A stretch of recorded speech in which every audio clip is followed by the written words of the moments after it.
நமக்கு பிரயோஜனமானதை போதித்து நடத்துகிற கர்த்தருடைய பரிசுத்த நாமம் மகிமைப்படுவதாக.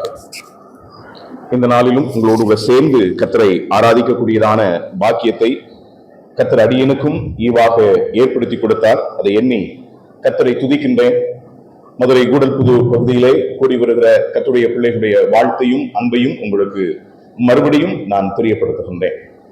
ஏற்கனவே நன்றி தெரிவித்தது நிமித்தம் அதற்கு மறுநிலையிலே நன்றி தெரிவிக்க வேண்டும் என்கிற கடமையும் பொறுப்பும் எனக்கு இருக்கிறபடினாலே இந்த நாளில் உங்களோடு கூட கர்த்தருடைய வார்த்தையை அறிவிக்கக்கூடியதான நிலையிலே தேவன் சித்தமுள்ளவராய் இருந்த நிலையில் அதற்கேற்ற நிலையிலே இங்கே உள்ளதான சபையாருடைய பொறுப்புள்ளவர்களுடைய இருதயத்திலே அதற்கேற்றதான ஏவுதலையும் வழிநடத்தலையும் தந்து அடியனையும் பலப்படுத்தி உங்கள் நடுவிலே கடந்து வருவதற்கு கர்த்தர் கிருபை செய்தார். அதற்காக அவரை துதிக்கிறேன்.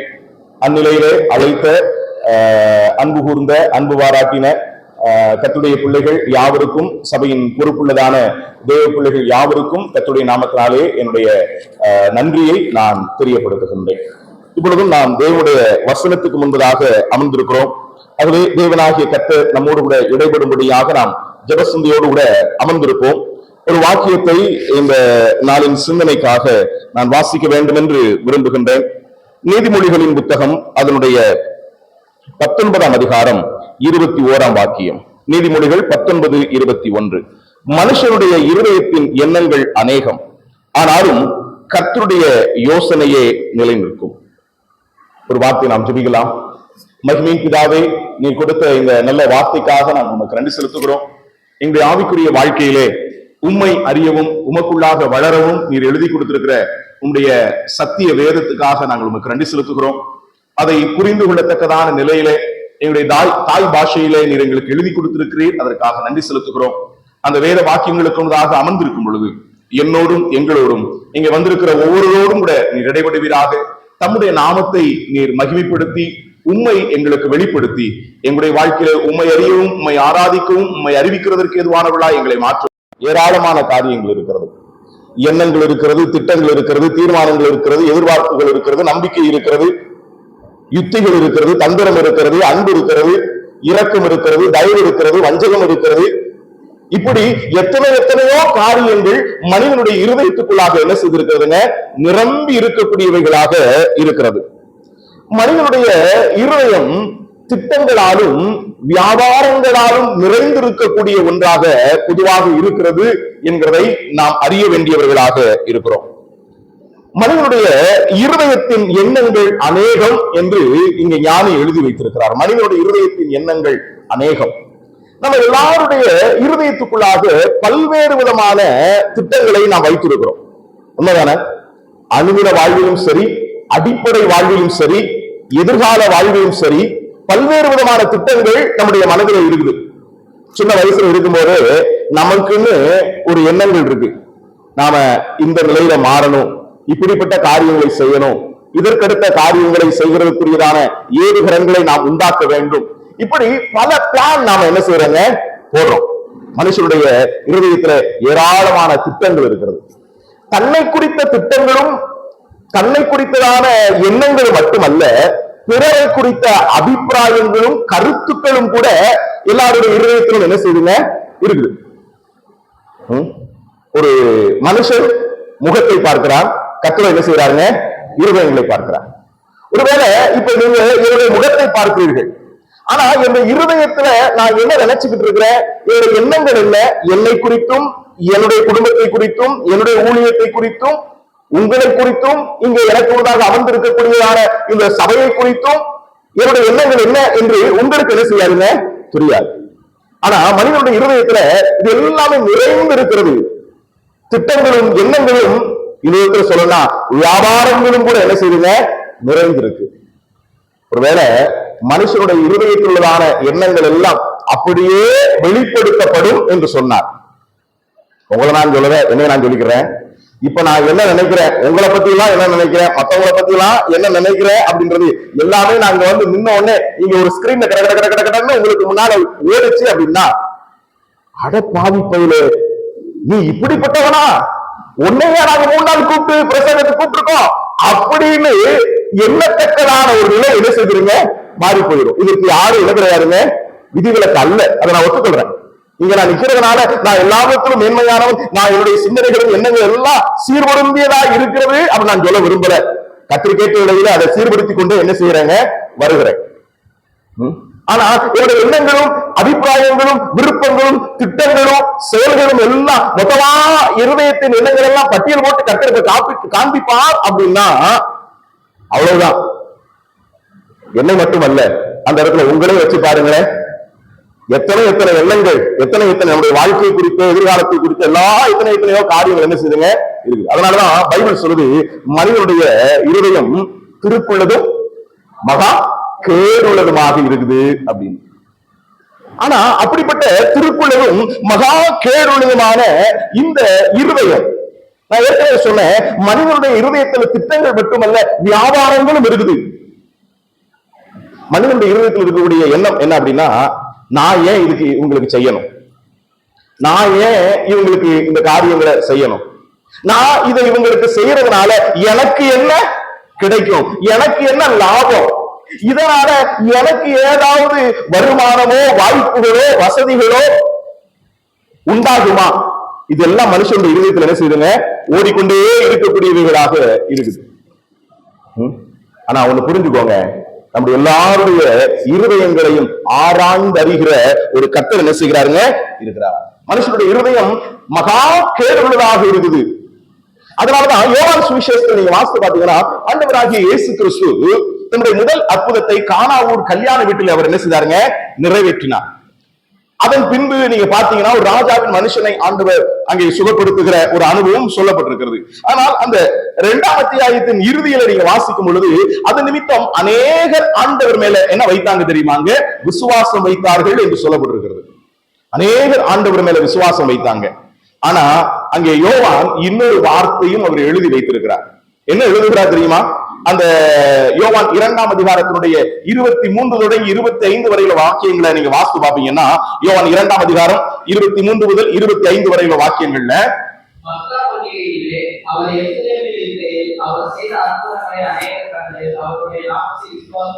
பஸ்கா பண்டிகையிலே அவர் செய்த அற்புதங்களை அநேகர் கண்டு அவருடைய நாமத்தின் மேலே என்ன செய்தார்கள், விசுவாசம் வைத்தார்கள். அநேகர் ஆண்டவரை நம்பினார்கள். ஆனா அடுத்த வாக்கியத்தை எழுதும் பொழுது யோவான் எப்படி எழுதுகிறார் தெரியுமா? அப்படி இருந்தும் அவரை எல்லாரும் விசுவாசித்தார்கள், அவர் மேல எல்லாரும் நம்பிக்கை வச்சாங்க. ஆனா பைபிள் சொல்லுது, அப்படி இருந்தும் என்ன வாசிக்கிறோம், எல்லாரையும் அவர் என்ன செய்திருக்காருங்க, அறிந்திருக்கிறபடியால் அவர்களை நம்பி இணங்கவில்லை. ஏனென்றால் அதுக்கு விளக்கத்தை அடுத்த வசனத்துல சொல்றார், 25ஆம் வசனத்துல, மனுஷனுடைய உள்ளத்துல இருக்கிறதை அவர் அறிந்திருக்கிறபடியால் மனுஷரை குறித்து ஒருவரும் அவருக்கு என்ன செய்யலங்க, சாட்சி கொடுக்க வேண்டிய அவசியம் இல்லை. ஏன்னா அவருடைய உள்ளந்தரியங்களை என்ன செய்கிறவருங்க, ஆராய்ந்து அறிகிறது. ஆனா நல்லா கவனிச்சு பாருங்க, 23ஆம் வசனம் சொல்லுது, அவரை அநேகர் விசுவாசித்தார்கள். ஆனா அதை இணைத்து சொல்லுகிறதுக்கு ஒரு வார்த்தை பயன்படுத்துகிறார், அப்படி இருந்தும்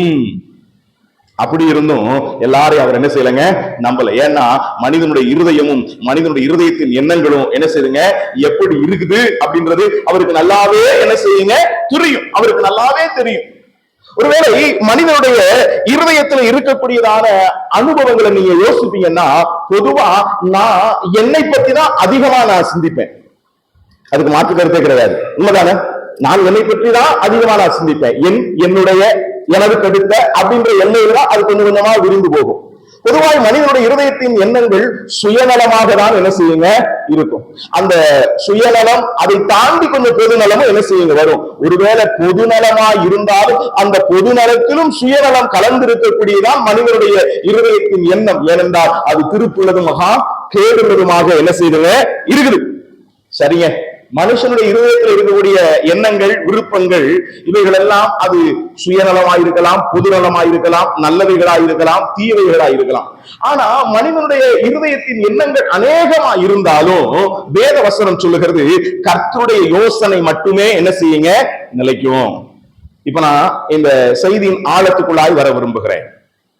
மனுஷனுடைய இருதயத்தின் எண்ணங்கள் அநேகம். நம்ம வாழ்க்கையில பல காரியங்கள் நடக்கணும்னு விரும்புறோம். நாம அம்பானியாக முடியாட்டினாலும் கூட அடுத்த வீட்டுக்காரனோட கொஞ்சம் மிச்சமாய் வாழ வேண்டும் என்கிற எண்ணம் நமக்கு என்ன செய்யுங்க இருக்குது. ஒரு பெரிய கார் வாங்க முடியாட்டினாலும் கூட நல்ல ஒரு தரமான ஒரு வாகனம் நமக்கென்று சொந்தமாய் ஒரு இரு சக்கரத்திலாவது இருக்க வேண்டும் என்கிற எண்ணம் நமக்கு என்ன செய்யுங்க இருக்குது. ஆனா இப்படி நம்முடைய எண்ணங்கள், ஒருவேளை படிக்கக்கூடிய மாணவர்கள் இருக்கிறீங்க, வேலை செய்யக்கூடியவர்கள் இருக்கிறீங்க, கணவன்மார்களும் மனைவிகளும் இங்கே இருக்கிறீங்க, பெற்றோர்கள் இருக்கிறீங்க, நம் ஒவ்வொருடைய தனிப்பட்ட வாழ்க்கைக்கு எடுத்த, பொருளாதாரத்துக்கு எடுத்த, குடும்பத்துக்கு எடுத்த, எதிர்காலத்துக்கு எடுத்த, ஏன் ஊழியங்களுக்கு எடுத்த எத்தனையோ விதமான எண்ணங்கள் நமக்கு என்ன செய்யுங்க இருக்குது. ஆனா அதெல்லாம் நம்ம வாழ்க்கையில நிறைவேறுதா?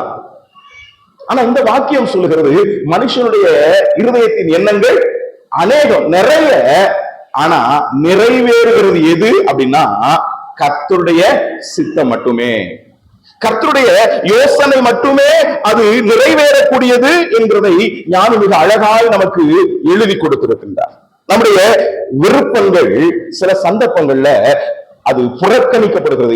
ஏராளமான விருப்பம் நமக்கு இருக்குது, எண்ணங்கள் இருக்குது, ஆனா சில சந்தர்ப்பங்கள்ல அது நிறைவேறாத பொழுது அல்லது நம்முடைய விருப்பங்கள் புறக்கணிக்கப்படும் பொழுது, தடை செய்யப்படும் பொழுது, ஒரு மனிதன் என்கிற நிலையில நம்முடைய மனசு எப்படி இருக்கும் தெரியுமா?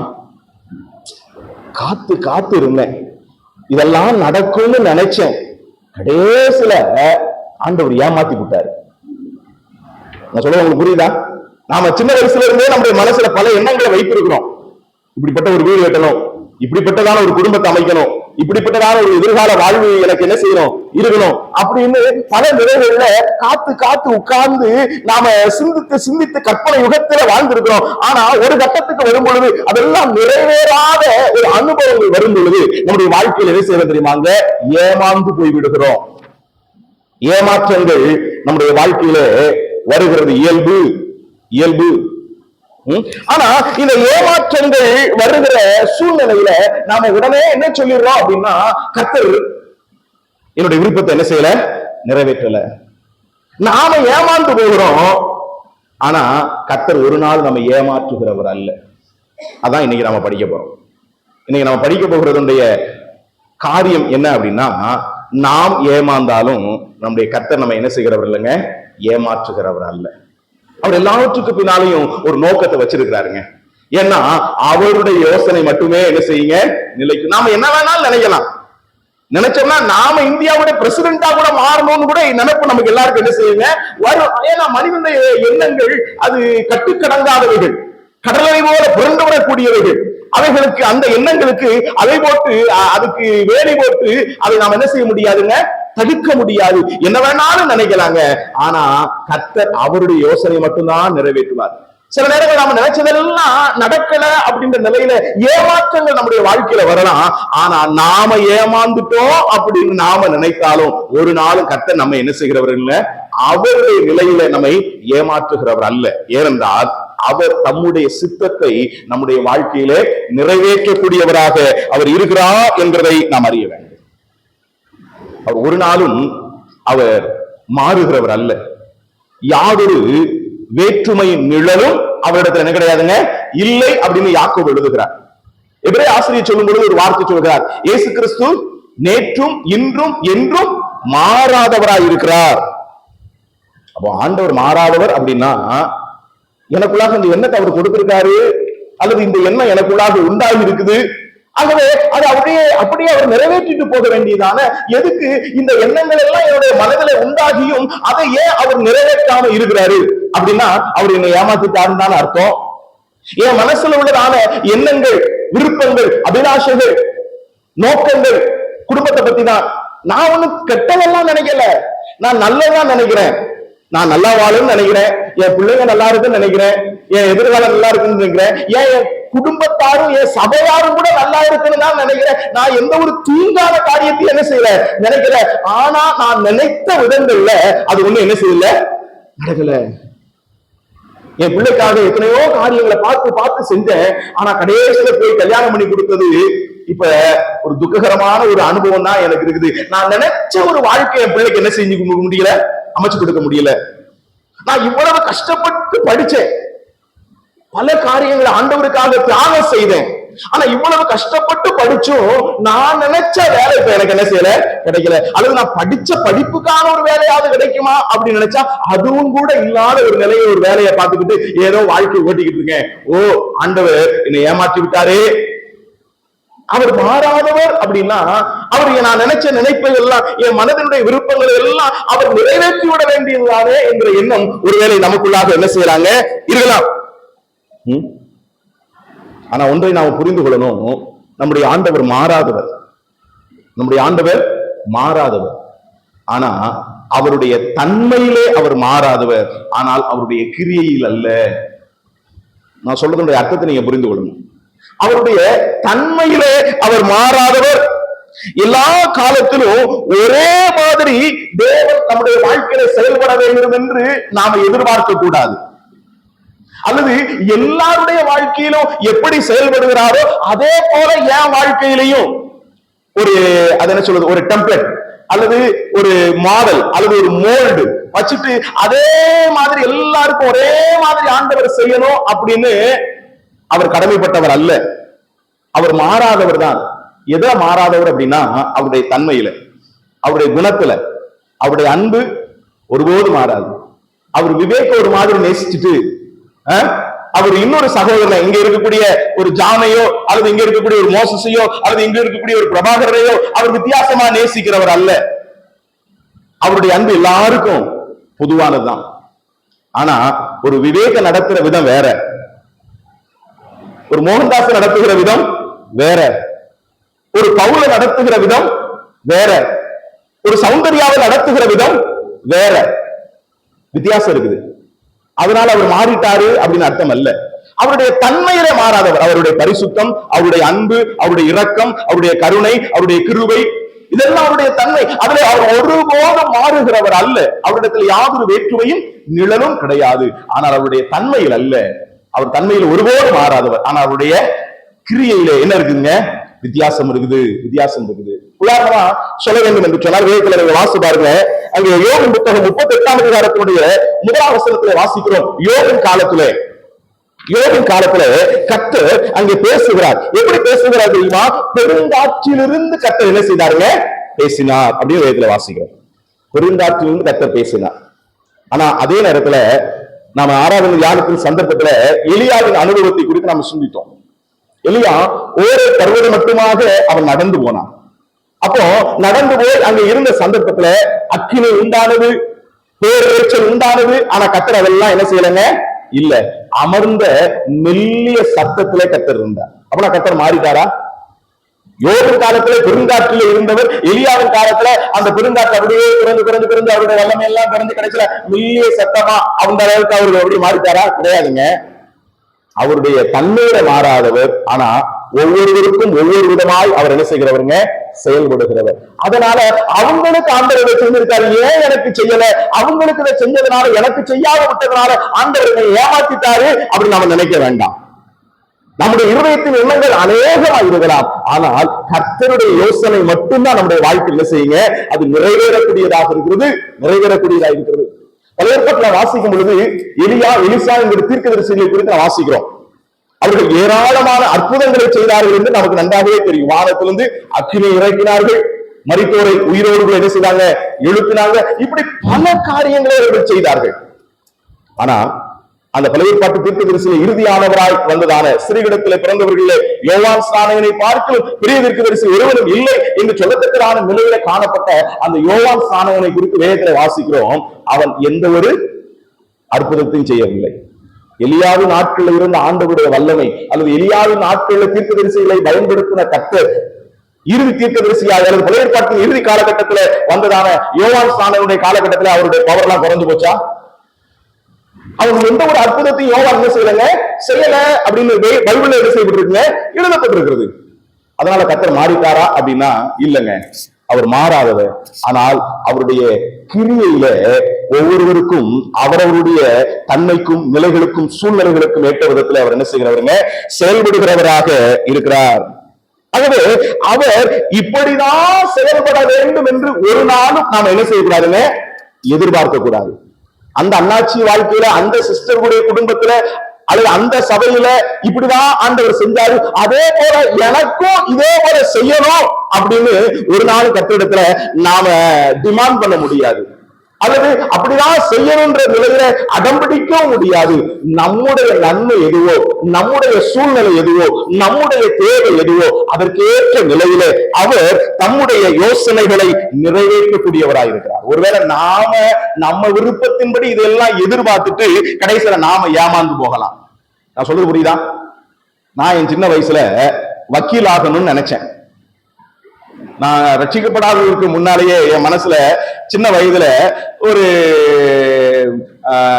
அந்த சிறு பருவத்திலேயே என்னமோ தெரியல, சில இந்த அந்த நாட்கள்ல ஆண்டு சந்தர்ப்பங்கள திரைப்படங்கள்லாம் பார்க்கக்கூடிய சந்தர்ப்பத்துல இந்த வக்கீல்கள் மேல எனக்கு ஒரு ஈர்ப்பு இருந்தது. அதனால ஒரு வழக்குரைஞராக மாற வேண்டும் அப்படின்ற ஒரு எண்ணம் என்ன செஞ்சீங்க இருந்துச்சு. ஆனா என்னை ஆண்டவர் அவருடைய ஊழியத்திற்கு என்று அழைத்து இந்த விதத்துல என்ன செய்யறாருங்க நடத்தி கொண்டிருக்கிறார். அதனால நான் நினைச்சது நடக்கல அப்படின்றதுனால நான் ஏமாந்துட்டேன் அல்லது கர்த்தர் என்னை ஏமாத்திட்டாரு அப்படின்னு அர்த்தம் இல்ல. ஒருவேளை என் வாழ்க்கையில நான் நினைச்சது நடக்காதனால ஏமாந்துருக்கலாம், ஓகேயா? ஆனா கர்த்தர் என்ன செய்யலங்க, அவர் ஏமாத்தல. என்னுடைய எண்ணங்கள் என்னதான் இருக்கிறாங்க, ஆனா அவர் அவருடைய யோசனையை என்ன செய்கிறவருங்க, அவர் நிறைவேற்றக்கூடியவராக இருக்கிறார். அவருடைய யோசனையை நிறைவேற்றக்கூடியவராக இருக்கிறார். அவருடைய தன்மை நித்தியமானது, ஆனால் அவருடைய செயலாற்றும் விதங்களோ மாறுதலுக்கு உட்பட்டது என்பதை நாம் அறிய வேண்டும். இதை நாம புரிஞ்சுக்கிட்டோம் அப்படின்னா எந்த சூழ்நிலையிலும், எந்த நேரத்திலும், எப்பொழுதும், எந்த இடத்திலும் அவரை நாம நம்ப முடியும். அவரை நாம நம்ப முடியும். நாம நேற்று மாலையிலே சிந்தித்தது போல அவரை பூரண இருதயத்தோடு கூட நாம் பற்றிக் கொள்வோம் என்று சொன்னார். கர்த்தர் பூரண சமாதானத்தோடு கூட நம்ம என்ன செய்வாருங்க, காத்துக்கொள்வார். முழு இருதயத்தோடு கூட அவரை நம்புவோம் என்றால் நிச்சயமாய் நம்முடைய வாழ்க்கையில ஏமாற்றங்கள் வரலாம். நாம நினைச்சது ஏமாற்றம் தான், நாம நினைச்சது நடக்காம போகலாம். ஆனா அவர் ஒரு நாளும் நம்மை அவர் என்ன செய்கிறவர் இல்லைங்க, ஏமாற்றுகிறவர் அல்ல.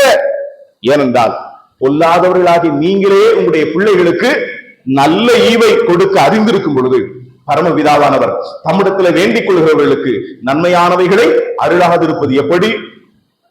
நன்மையானவைகளை அருளாதிருப்பது எப்படி? சில நேரங்கள்ல நம்முடைய வாழ்க்கையில நாம நினைச்சது போல நடக்காதபடிக்கு சில கத்தி வைக்கப்படுகிற அனுபவங்கள் நமக்கு நேரிடலாம். ஆனாலும் தேவன் நம்முடைய நன்மைக்காகவே அதை செய்கிறார். அதற்கு பின்னாலே ஒரு நோக்கத்தையும் அவர் என்ன செய்திருக்காருங்க, வைத்திருக்கிறார்.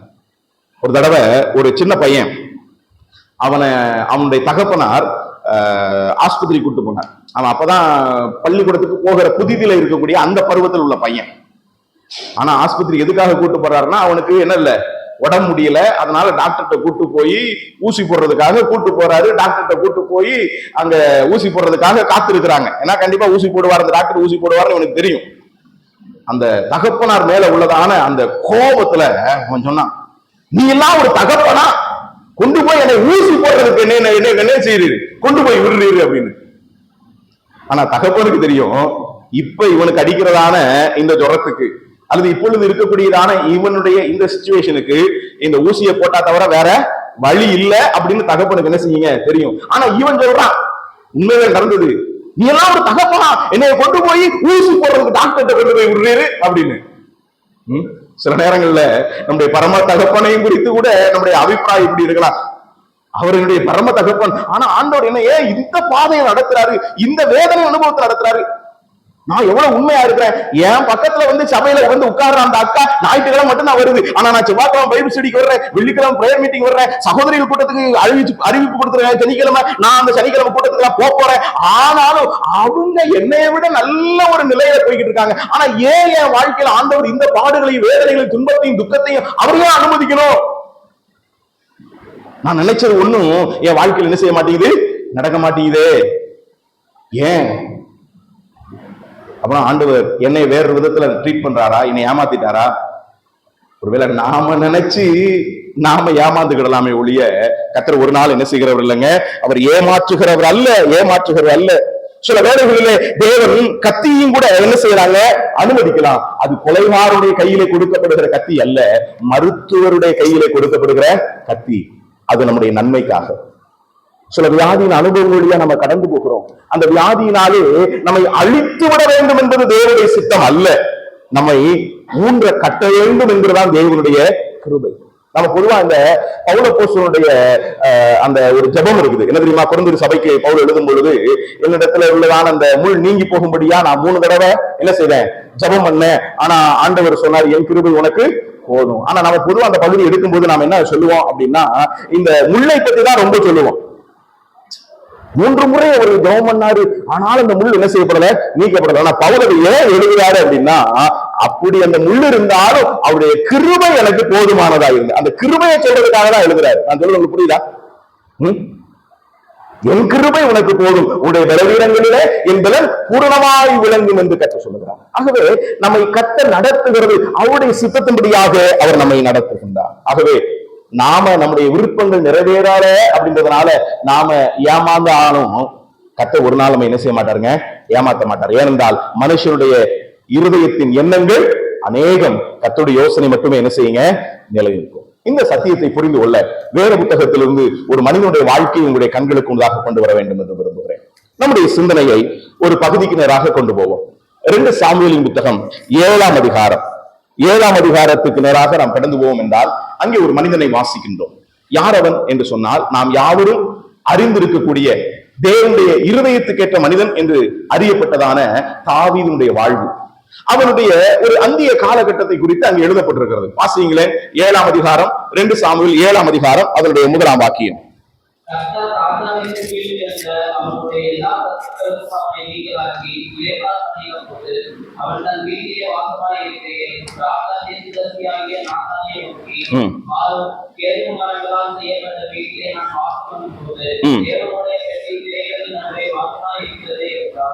இங்கே தாவீதினுடைய ஒரு அந்திய காலத்தின் ஒரு அனுபவத்தை நாம் இங்கே பார்க்கிறோம்.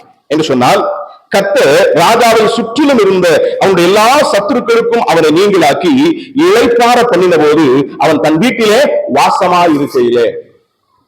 ஒரு விதத்துல சொல்லணும் அப்படின்னா, கரவலாடுகளுக்கு பின்னாலே போய்கொண்டிருந்த ஒரு மனிதன் தான் யாரு தெரியுமாங்க? இந்த தாவீது.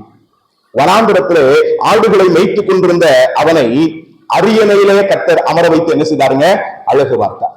இப்பொழுது அவருடைய வாழ்விலே எல்லா சுக சௌகரியங்களையும் வசதி வாய்ப்புகளையும் பெற்று அனுபவிக்கிறவனாக இப்பொழுது அரண்மனையிலே அவன் அமர்ந்திருக்கிறார்.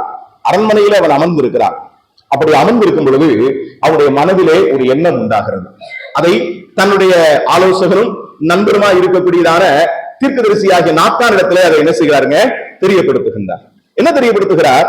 அங்கே 2ஆம் வசனத்திலே நான் வாசிக்கிறோம். ராஜா தீர்க்கதரிசியாகிய நாத்தானை நோக்கி, பாரும், கேதுரு மரங்களால் செய்யப்பட்ட வீட்டிலே நான் வாசம் பண்ணுகிறேன்.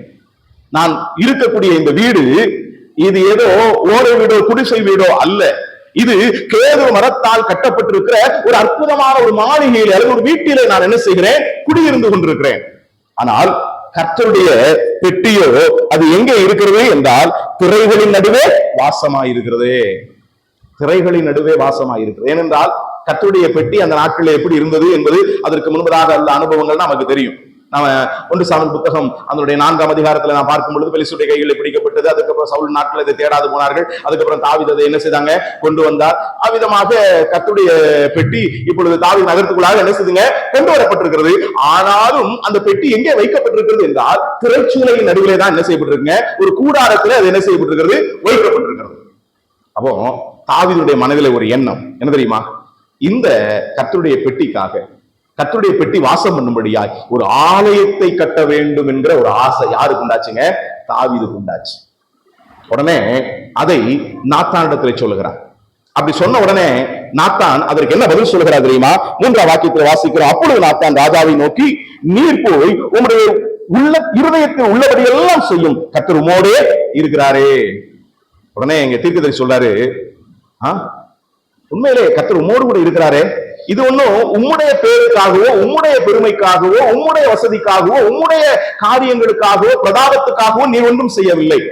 நீ இப்பொழுது கேதுரு மரத்தால் செய்யப்பட்ட வீட்டில் இருக்கிறீர். கர்த்தருடைய பெட்டி இப்பொழுது திரைச்சீலைகளுக்கு பின்னால் இருக்கிறது என்றதான அந்த ஆதங்கம், அந்த கர்த்தருடைய பெட்டியின் மேலே, கர்த்தருக்கு மேலே வைத்திருக்கிற உங்களுடைய வாஞ்சை, உங்களுடைய வைராக்கியம், அதன் நிமித்தமாக கர்த்தருடைய பெட்டிக்காக அல்லது கர்த்தருடைய பெட்டி வாசம் பண்ணும்படியாக ஒரு ஆலயத்தை கட்ட வேண்டும் என்கிற ஒரு வாஞ்சை உமக்குள்ளா இருக்குது.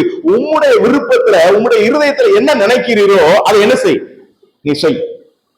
அதை எந்த விதத்துல கட்டணுமோ, எப்படி கட்டணுமோ, அல்லது அதுக்காக என்ன செய்யணுமோ அதை நீர் அப்படியே நிறைவேற்றும். ஏனென்றால் கர்த்தர் உம்மோடு கூட என்ன செய்கிறார், இருக்கிறார் என்று அங்கே அவன் சொன்னான். இந்த தாவீதுக்கும் அது ஒரு மிகப்பெரியதான மகிழ்ச்சி. தன்னுடைய இருதயத்தின் எண்ணத்தை வெளிப்படுத்தின பொழுது தீர்க்கதரிசியாக நாத்தானும் அதை ஆமோதித்து அதை உற்சாகப்படுத்தின வார்த்தைகளை அங்க என்ன செய்தாருங்க, சொன்னார்.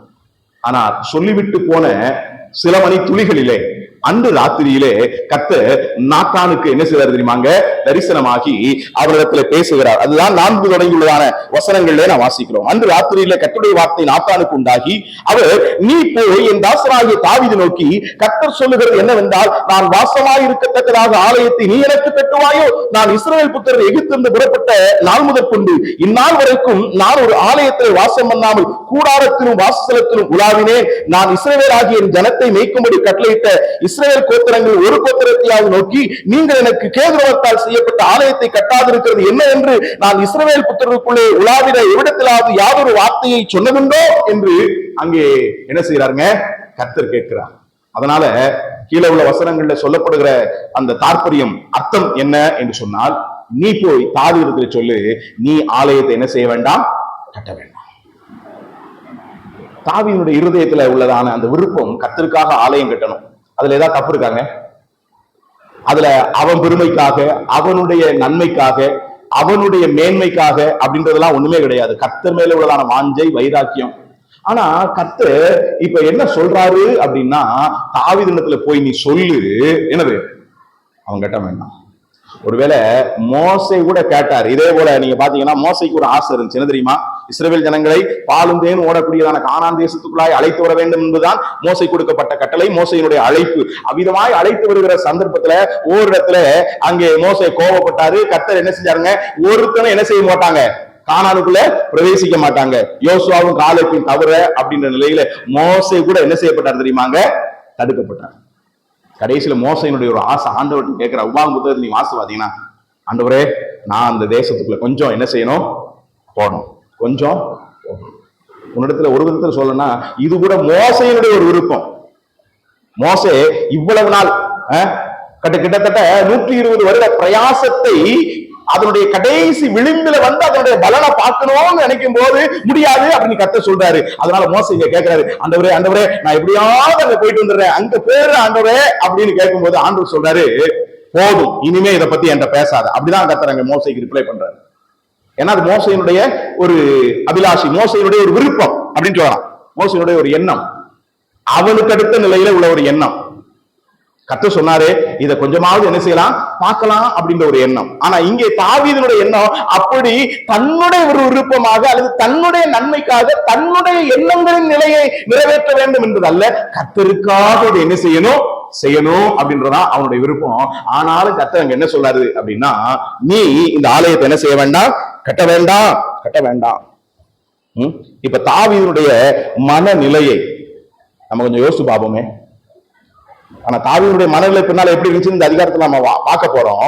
அந்த இடத்துல நீங்களும் நானுமா இருப்போம் அப்படின்னா நாம என்ன ஆகும் தெரியுமா, ஒரு டிசப்பாயின்மெண்ட், அப்படிதானே, ஒரு சோர்வு. இன்னைக்கு கூட அநேக நேரங்கள் அநேக விசுவாசிகள் நீங்க பார்க்கும்போது அவங்க என்னென்னமோலாம் நினைச்சிருப்பாங்க. ஆண்டவரை நம்பி வந்த உடனே அல்லது ரட்சிக்கப்பட்டு வந்த உடனே என் வாழ்க்கையெல்லாம், என் ஓட்ட சைக்கிள் என்னது அது காரா மாறிடும், என்னுடைய ஓட்டு வீடு அது மாட மாளிகையாய் மாறிடும், ஒண்ணுமில்லாத வாழ்க்கை கோபுரத்துல கொண்டு போய் உச்சாணியில கொண்டு போய் வைக்கப்படுகிற ஒரு நிலையில மாறிடும் அப்படின்ற எண்ணத்தோட தான் எல்லாருமே வந்தோம். நானும் கூட அப்படிதான் வந்தேன். ஆனா ஆண்டவர் மாற்றங்களை கொண்டு வந்தார், கொடுத்தாரு. ஆனா நினைத்த அளவுக்கு இல்லை என்கிறதான ஒரு நிலை வரும் பொழுது சில நேரங்கள்ல நம்முடைய மனதில் என்ன உண்டாகிறது தெரியுமாங்க, சோர்வுகள் உண்டாகி விடுகிறது. அதைரியப்பட்டு போகிறவர்களாக நாம் மாறி போய் விடுகிறோம், அதைரியப்பட்டு விடுகிறோம். சில நேரங்கள்ல நம்முடைய வாழ்க்கை குறித்து, நம்முடைய வேலையை குறித்து, நம்முடைய குடும்பத்தை குறித்து, நம்முடைய ஊழியங்களை குறித்து நம்முடைய விருப்பங்கள் நிறைவேற்றப்படாத போது சில நேரம் நமக்குள்ள ஒரு பெரிய சோர்வு ஏற்படுது. ஊழியத்தை நான் வந்தேன், நான் போற இடங்கள்லாம் ஆத்துமாக்கள்லாம் ரட்சிக்கப்பட்டு என்னுடைய சபைக்கு நிறைய பேர், அல்லது நாங்கள் கூடி ஒரு இடத்துல ஒரு நிறைய திரளான ஆத்துமாக்கள் வந்து ஒரு பெரிய சபை கட்டி திரள் கூட்டத்தோடு கூட கர்த்தரை ஆராதிக்கணும் அப்படின்ற விருப்பம் என்ன செய்யுதுங்க இருக்குது. கர்த்தருக்கு சித்தமாக கர்த்தர் என்ன செய்வாருங்க, வாழ்க்கை பண்ணுவார். ஆனா அது கொஞ்சம் கூட நடக்காதது மாதிரியான ஒரு சூழல்களுக்குள்ளாக கடந்து போகும்போது எப்படி இருக்கிறது கொஞ்சம் யோசிச்சு பாருங்க. நான் ஒண்ணு என் பேருக்காக, என் பெருமைக்காக அல்ல, கர்த்தருக்காக அப்படின்னு தான் நான் நினைக்கிறேன். ஆனா அதிலே சில தடைகள் உண்டாகும் போது சில வேளைகளை நாம சோர்ந்து போய் விடுகிறோம். இங்கே தாவீதின் எண்ணங்களுக்கு கர்த்தர் என்ன செய்தாருங்க, தடை போட்டார். ஆனா தடை போட்டாலும் கர்த்தர் தம்முடைய யோசனையை தாவீதுக்கு என்ன செய்தாருங்க, நிறைவேற்றினார். அதான் இங்க நாம பார்க்க போறோம். மனுஷனுடைய இருதயத்தின் எண்ணங்கள் அநேகம், கர்த்தருடைய யோசனை மட்டுமே என்ன செய்யுங்க, இல்லை. ஆகவே தாவீதுக்கு கர்த்தர் கொடுக்கிற பதில் என்ன தெரியுமா? அதனுடைய 7ஆம் அதிகாரத்தினுடைய 8-9 வாக்கியங்களை நாம கவனிப்போம் என்று சொன்னால், இப்போதும் நீ என் தாசனாகிய தாவீது நோக்கி சேனைகளின் கர்த்தர் சொல்லுகிறது என்னவென்றால், நீ இஸ்ரவேல் என்கிற ஜனங்களுக்கு அதிபதியாக இருக்கும்படி ஆடுகளின் பின்னே நடந்த உன்னை நான் ஆட்டு மந்தையை விட்டு எடுத்து நீ போற எவ்விடத்திலும் உன்னோடு இருந்து உன் சத்துருக்களை எல்லாம் உனக்கு முன்பாக நிர்மூலமாக்கி பூமியில் இருக்கிற பெரியோர்களின் நாமத்துக்கு ஒத்த பெரிய நாமத்தை உனக்கு உண்டாக்கினேன்.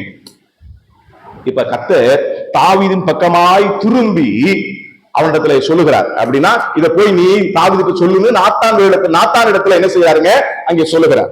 அப்படி சொல்லும் போது என்ன சொல்றாரு அப்படின்னா, ஒண்ணு தாவீதுக்கு அவனுடைய பழைய வாழ்க்கையை என்ன செய்யறாருங்க, நினைவுபடுத்துறார். ஆலயம் கட்டம் நினைச்சான், ஆனா ஆலயம் கட்டம் நினைச்சவனுக்கு ஆண்டவர் அவனுடைய பழைய வாழ்க்கையை நினைவுபடுத்துறார். என்ன நினைவுபடுத்துறது தெரியுமா? ஆடுகளுக்கு பின்னால போய்கிட்டு இருந்த ஒன்ன இப்ப அரியணையில என்ன செஞ்சிருக்கிறேன், உட்கார வச்சிருக்கிறேன். பழைய வாழ்க்கையை நினைவுபடுத்தினது மட்டுமல்ல, நீ போன இடத்துல எல்லாம் நான் உன்னோடு கூட இருந்தேன் அப்படின்றத தாவீதே நீ மறக்காத அப்படின்னாரு. அடுத்து 3ஆவதாக, உன்னுடைய சத்துருக்களை எல்லாம் நான் என்ன செய்திருக்கிறேன், நிர்மூலமாக்கி இருக்கிறேன். அது மட்டுமல்ல, பூமியுள்ளான பெரியோர்களுக்கு ஒத்த பெரிய நாமத்தை உனக்கு நான் என்ன செஞ்சிருக்கிறேன், கொடுத்திருக்கிறேன். இதெல்லாம் செய்திருக்கிறேன். இதை நீ நினைத்து பார் என்று சொல்லுகிறார். கர்த்தர் இங்க தாவீதுக்கு கொடுக்கக்கூடிய பதில் என்ன அப்படின்னா, 3 பதில்களை கர்த்தர் இங்க சொல்லுகிறார். அதுல ஒண்ணு என்ன அப்படின்னா, என்னைய மறக்காத தாவீதே, உன்னுடைய விருப்பம் நிறைவேறவில்லை என்று, அது உன்னுடைய விருப்பம் தடைபடுத்தப்பட்டிருக்கிறது என்கிறதான நிலையில என்னை நீ மறக்காத, உன்னுடைய கடந்த காலத்தை நீ என்ன செய், நினைவு கூறு. என்ன மறக்காத என தாவீதுக்கு அங்கே கர்த்தர் நினைவுபடுத்துகிறார். தாவீதே, இப்போது உன்னுடைய விருப்பம் நிறைவேறவில்லை, ஆனா இத்தனை வருஷமா உன்னை நான் நடத்திட்டு வந்தேனே, அதை கொஞ்சம் நீ நினைச்சு பார்த்தேன்னு வச்சுக்கோங்களேன். இப்ப உன் விருப்பம் நிறைவேறல அப்படின்ற அந்த ஏமாற்றம் உனக்கு ஒரு நாள் என்ன செய்யாதுங்க, வராது. சில நேரங்கள்ல நம்ம வாழ்க்கையில நாம நினைச்சது நடக்கல அப்படின்ற போது சோர்ந்து போய் விடுறோம். ஆனா நாம நிறைவேற்ற வேண்டிய ஒரு செயல் இருக்குது. என்ன தெரியுமா? இப்ப நாம நினைச்சதை கர்த்தர் நிறைவேற்றல அப்படின்னாலும் இம்மட்டும் கர்த்தர் நம்மை நடத்தி கொண்டு வந்திருக்கிறாரே, அதை நாம மறந்துடுறோங்க. அதனாலதான் நம்முடைய வாழ்க்கை நம்ம நினைத்தது நடக்கல அப்படின்னும் போது ஒரு சோர்வு, ஒரு கர்த்தர் மேல உள்ளதான ஒரு மனத்தாங்கள் நமக்கு என்ன செய்யுதுங்க, ஏற்பட்டு விடுகிறது. இதை நல்லா கவனிச்சு பாத்தீங்கன்னா, இம்மட்டும் நடத்தி வந்த என்னை நீ மறக்காதே என்கிறதான் தாவீதுக்கு கர்த்தர் அங்கே சொல்லுகிறதான காரியம். சில நேரங்கள்ல இது போன்ற சந்தர்ப்பங்களை நாம என்ன செய்கிறோம் அப்படின்னா, தேவன் நமக்கு செய்ததை நாம மறக்கிறோம். நான் சொல்ல உங்களுக்கு புரியுதா? ஆனா ஒண்ணு புரிஞ்சுக்கோங்க, நாம தேவன் நமக்கு செய்ததை மறந்தாலும் அவர் மறக்கிறது இல்லை. அவருடைய ஞாபக புஸ்தகத்துல எல்லாத்தையும் என்ன செய்யிருக்காருங்க, அவர் எழுதி வைக்கிறார். நாம என்ன செஞ்சோன்றது மட்டுமல்ல, அவர் நமக்கு என்ன செய்தாருங்கிறதும் அவர் எழுதி வச்சிருக்கிறார்.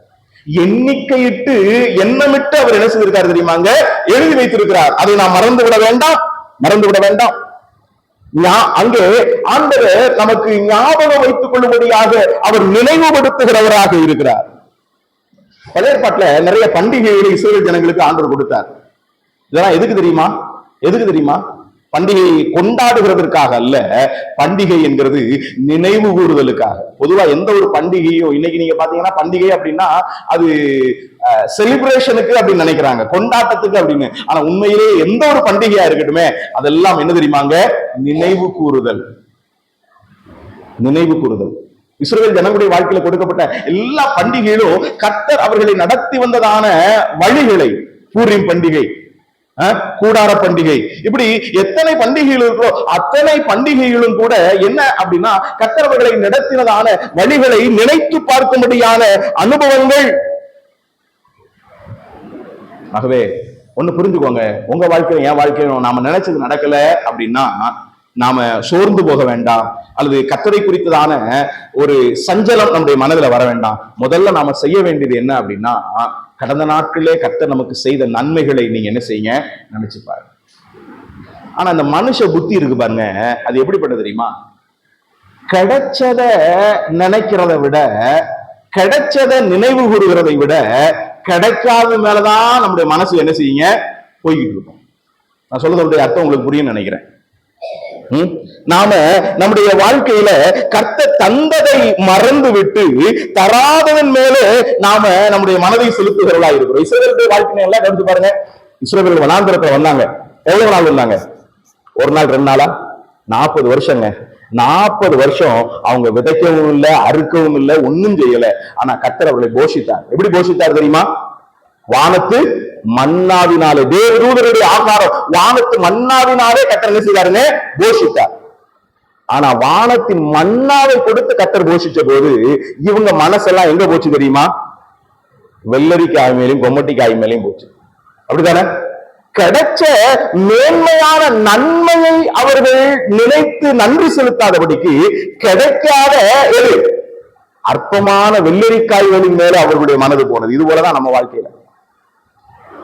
ஒரு அருமையான கவிஞன், பழைய கவிஞன் எழுதி வைத்திருக்கின்றார், எண்ணிப்பார் நீ பெற்ற நன்மைகள் அவைகள் ஒவ்வொன்றும் என்ன செய்ய தெரியுமாங்க, ஆச்சரியம் தரும். கர்த்தர் இன்னும் நம்மளை நடத்திருக்கு. நீங்க அந்த சாவுக்கு நினைவுபடுத்துற, அதுதான் நம்ம ஏற்கனவே 7-8 வசனங்கள்ல நம்ம வாசி பார்த்தோம். கரவலாடுகளுக்கு பின்னால போன உன்னைய இப்ப அரியணையில உட்கார வச்சிருக்கிற. நீ இது நினைச்சதல்ல, நான் உனக்கு செய்திருக்கிறேன். நீ போன எவ்விடங்களிலும் நான் உன் கூட என்ன செய்வேன், இருந்தேன். உடைய சத்துருக்களை எல்லாம் நிர்மூலமாக்கிறேன். பூமியில் உள்ளதான ராஜ்யங்களில் இருக்கக்கூடியதான பெரிய தலைவர்களுக்கு ஒத்த, பெரியோர்களுக்கு ஒத்த நாமத்தை உனக்கு நான் என்ன செய்திருக்கிறேன், கொடுத்துக்கிறேன். இவ்வளவு காரியங்களையும் நீ கேட்டு நான் செய்யல, அதனுடைய மனதில இருந்த விருப்பத்தின்படி நிலையில நான் செய்யல. கடந்த நாட்கள் உனக்கு எவ்வளவு நடத்தி இருக்கிறேன். இப்ப உனக்கு இதை நான் செய்யலன்னு சொல்றதனுடைய காரணத்துக்கு முன்னால நீ புரிஞ்சுக்கோ, உன் கடந்த காலத்தை நீ என்ன செய், நினைச்சுப்பார். அதான் இந்த தாவீது கர்த்தர் என்ன செய்யறாருங்க, நினைவுபடுத்துகிறார். கொடுக்கிற பதில், உன்னை நடத்தின வழிகளை, உனக்கு செய்த நன்மைகளை நீ நினைத்துப்பார்.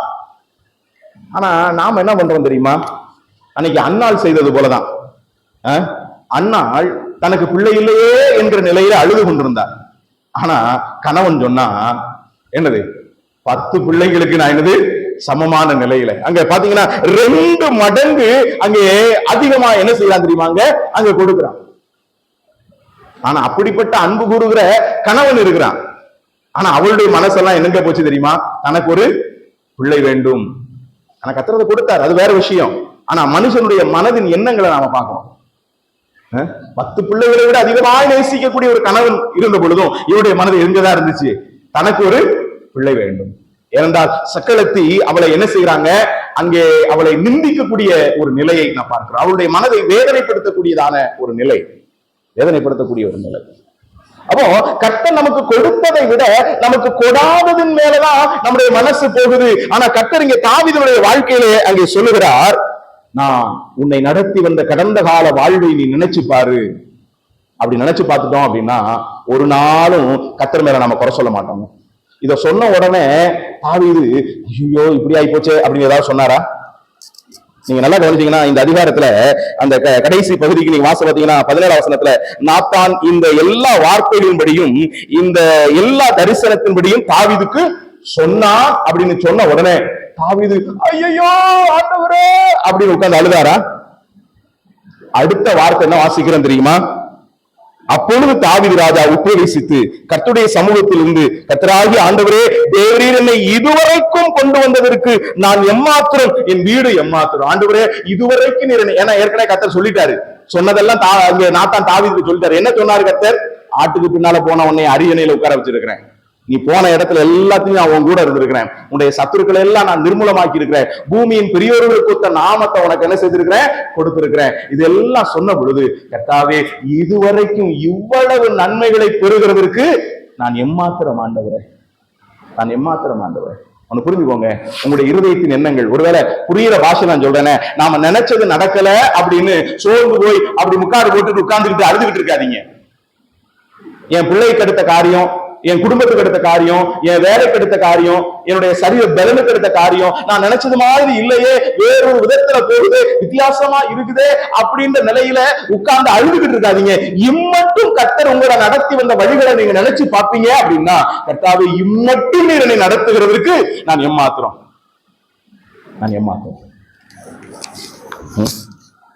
இங்க நல்லா கவனிச்சு பாத்தீங்கன்னா, ஒரு பழைய ஒரு கதை சொல்லுவாங்க.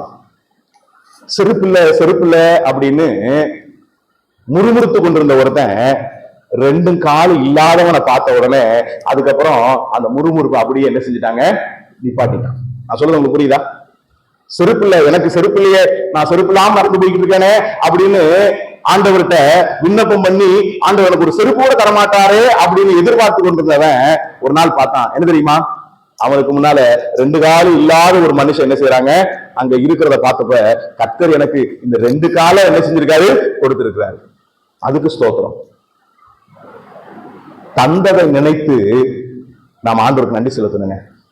ஹெலன் கெல்லர் அப்படின்னு சொல்லக்கூடியதான ஒரு சகோதரி, 2 வயதிலே தன்னுடைய பார்வையை இழந்த ஒரு சகோதரி. 2 வயசுல தன்னுடைய பார்வையை அவங்க இழந்துட்டாங்க. அதே நேரத்துல பேசும் திறனையும் கேட்கும் திறனையும் இழந்து போன நிலையில இருக்கக்கூடியதான ஒரு சகோதரி. ஒரு விதத்தை சொல்லணும்னா, தன்னுடைய உள்ளத்தின் எண்ணங்களை சரியா கூட அவங்களால வெளிப்படுத்த முடியாது. என்ன, பேசவும் முடியாது, கேட்கவும் முடியாது, பார்க்கவும் முடியாது.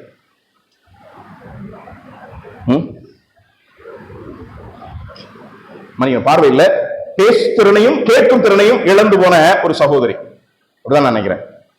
ஆனா அவங்க சொன்ன ஒரு வார்த்தை இருக்குது. என்ன தெரியுமா? அவங்க சொன்ன ஒரு வார்த்தை, தேவன் எனக்கு தராததை குறித்து எனக்கு சிந்திக்க நேரம் இல்லை, என்றால் தேவன் எனக்கு தந்திருக்கிறது அதை விட எத்தனையோ அதிகம் அப்படின்னு சொன்னாங்க. பேச்சு திறனும் கேட்கும் திறனும் அவங்களுக்கு என்ன செய்யலங்க, இல்ல.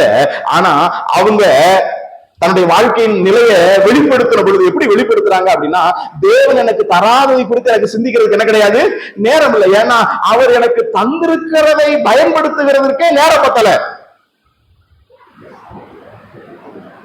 அந்த சகோதரி அப்படி சொல்லுவாங்க அப்படின்னா, நீங்களும் நானும் எத்தனை அதிகமாய் கர்த்தருக்கு சொல்லணும். அங்க தாவீது சொல்றான், கர்த்தாவே, இதுவரைக்கும் என்னை நடத்தி கொண்டு வந்ததற்கு நான் எம்மாத்திரம் ஆண்டவரே, எம்மாத்திரம் ஆண்டவரே. எண்ணிப்பார் நீ பெற்ற நன்மைகள், அவைகள் நம்மை ஆச்சரியம் தரும், நம்மை ஆச்சரியம் தரும். ஆகவே நம்முடைய விருப்பங்கள் நிறைவேறாத போது தேவன் என்னிலே பிரியமாய் இருக்கவில்லை என்று நாம நினைக்க வேண்டாம். தேவன் நம்ம மேலே பிரியமாய் இருக்கவில்லை என்று நாம் நினைக்க வேண்டாம். சில நேரங்கள்ல இப்படிப்பட்டதான தடைகளின் அனுபவங்கள் வரும்போது தேவன் மேலே நாம் சந்தேகப்பட வேண்டிய அவசியம் இல்லை. ஒருவேளை தேவனை குறித்த நம்முடைய அபிப்பிராயங்கள் கூட என்ன செய்யலாங்க, மாறலாம் இப்படிப்பட்ட தடைகளில் வருகிற சந்தர்ப்பங்கள்ல. ஆனா நம்ம செய்ய வேண்டியது என்ன தெரியுமா? கடந்த நாட்கள்ல தேவன் நமக்கு செய்த நன்மைகளை என்ன செய்யணுங்க, நினைக்கணும். அடுத்து 2வதாக கர்த்தர் தாவீதுக்கு என்ன சொல்றாரு அப்படின்னா, அதனுடைய 10-11 வாக்கியங்களை நாம வாசிக்கும் பொழுது, நான் என் ஜனமாகிய இஸ்ரவேலுக்கு ஒரு இடத்தை ஏற்படுத்தி அவர்கள் தங்கள் ஸ்தானத்திலே குடியிருக்கவும், இனி அவர்கள் அலையாமலும் முன்போதும் நான் என் ஜனமாகி இஸ்ரவேலின் மேல் நியாயாதிபதிகளை கட்டளையிட்ட நாள் வரை நடந்தது போலும் நியாயக்கேட்டின் மக்களால் இனி சிறுமைப்படாமலும் இருக்கும்படி அவர்களை நாட்டினேன். உன்னுடைய எல்லா சத்துருக்களுக்கும் உன்னை நீங்களாக்கி இளைப்பாறும் பண்ணினேன். இப்போதும் கர்த்தர் உனக்கு வீட்டை உண்டு பண்ணுவார் என்பதை கர்த்தர் உனக்கு அறிவிக்கிறார் என்று இங்கே கர்த்தர் சொல்லுகிறதை நான் பார்க்கிறோம். நேரம் கடந்து போகிறதுனால நான் நேரடியாகவே இந்த 2வது குறிப்பை சுருக்கமாய் சொல்லி கடந்து போக விரும்புகிறேன். ஒண்ணு, கர்த்தர் அங்க தாவீதுக்கு சொல்றாரு, கடந்த காலத்துல உனக்கு செய்த நன்மை நீ நினைச்சுப்பாரு. இப்ப ஒருவேளை நான் ஆலயம் கட்ட வேணாம்னு நான் சொன்னேன், அது ஒருவேளை உனக்கு எப்படிப்பட்ட எண்ணத்தை உனக்கு உண்டாக்கும் அப்படின்றது எனக்கு நல்லா தெரியும். ஆனா இப்ப நான் சொல்றேன், உன்னுடைய கடந்த காலத்தை நீ நினைச்சுப்பாரு, உனக்கு செய்த நன்மைகளை நினைச்சுப்பாரு. ஆட்டுக்கு பின்னால உன்னை அரியணையில் அமர வைத்து உன்னை போன இடத்தெல்லாம் அவன் கூட இருந்து சத்துருக்களை நிர்மூலமாக்கி உனக்கு ஒரு பெரிய நாமத்தை கொடுத்திருக்கிறேன். 4 காரியங்களை கர்த்தர் சொல்றாரு. நம்முடைய வாழ்க்கையில எத்தனை காரியங்களை கர்த்தர் செய்திருக்கிறார் அப்படின்றத கொஞ்சம் நினைச்சு பாருங்களேன். ஒண்ணுமில்லாத நிலையில இருந்த நம்மை என் வாழ்க்கை நான் நினைச்சு பாக்குறேங்க. என் வாழ்க்கை நான் நினைச்சு பாக்குறேன். நாங்க ஆண்டவர் அறியறதுக்கு முன்னால இந்து குடும்பத்துல இருந்தோம்.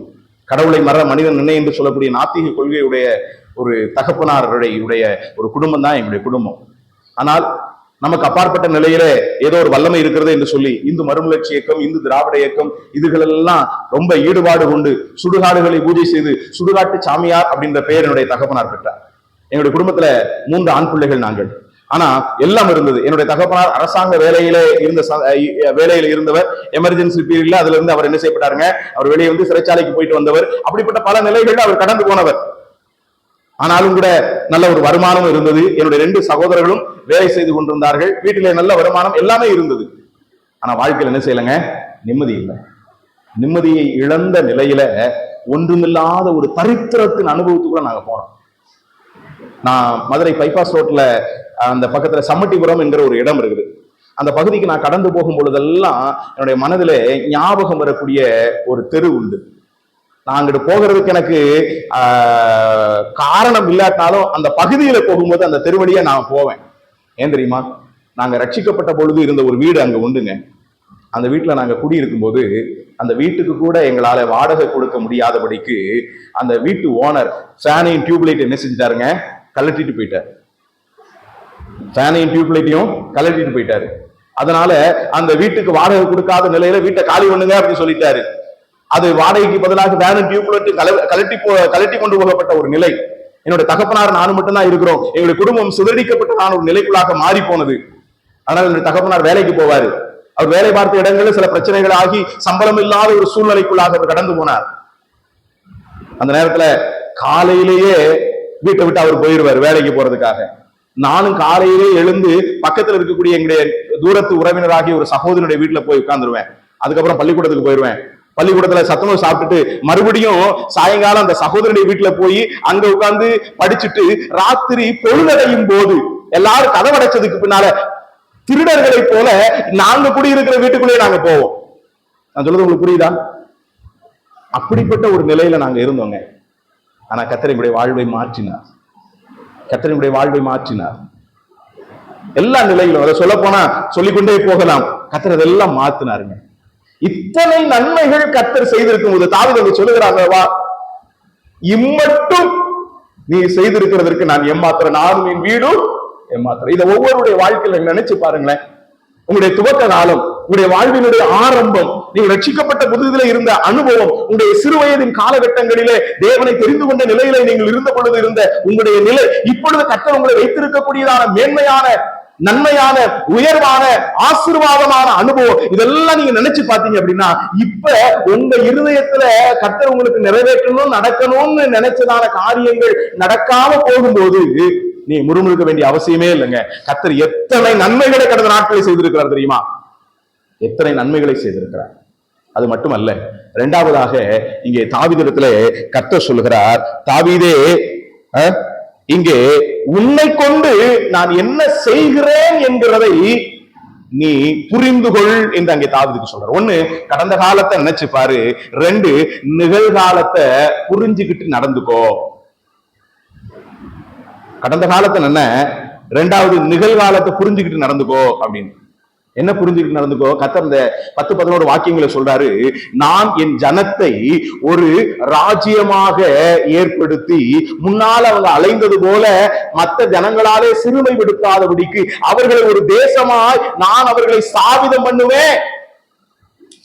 அங்க கர்த்தர் சொல்றாரு 11ஆம் வசனத்துல, உன் எல்லா சத்துருக்களுக்கும் உன்னை நீங்களாக்கி இளைப்பாறவும் பண்ணுவேன். அப்படின்னா இப்ப கர்த்தர் தாவீதை கொண்டு கர்த்தர் செய்ய விரும்புகிற காரியம் என்ன அப்படின்னா, உன்னை கொண்டு ஒரு ராஜ்யத்தை நான் ஸ்தாபிக்கணும்ன்றதான் என்னுடைய விருப்பம். பொதுவா நாம இந்த தாவீது ஆலயம் கட்டாததுக்கு காரணம் என்ன அப்படின்னு கேட்கும்போது நம்ம பொதுவா சொல்லுவோம். என்ன சொல்லுவோம் அப்படின்னா, அவருடைய கைகள் ரத்தம் படிந்தது, அதனால ரத்தம் படிந்த கைகளாலே பரிசுத்த ஆலயத்தை கட்டுகிறதுக்கு கர்த்தர் என்ன செய்யலைங்க, இடமளிக்கல அப்படின்னு பொதுவா நம்ம சொல்லுவோம். ஆனா உண்மையிலேயே தாவீது அந்த ஆலயத்தை ஏன் கட்ட வேணான்னு கர்த்தர் சொன்னாரு அப்படின்னா, ஆலயம் கட்டுறது அவன் வேலை இல்லை.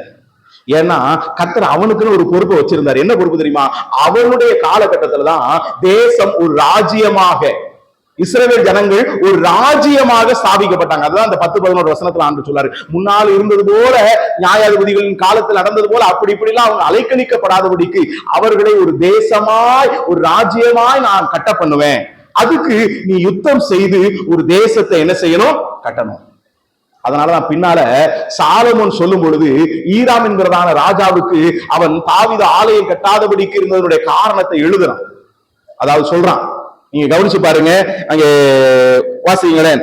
1 ராஜாக்கள் 5ஆம் அதிகாரம் 3 முதல் 5 வரை உள்ளதான வசனங்களை வாசிக்கும் பொழுது ஈராமுக்கு அங்கே சாலமோன் சொல்லுகிற வார்த்தையை நீங்க நல்லா கவனிக்க முடியும். 5ஆம் அதிகாரம் 3 முதல் 5 வரையில வாக்கியங்கள்.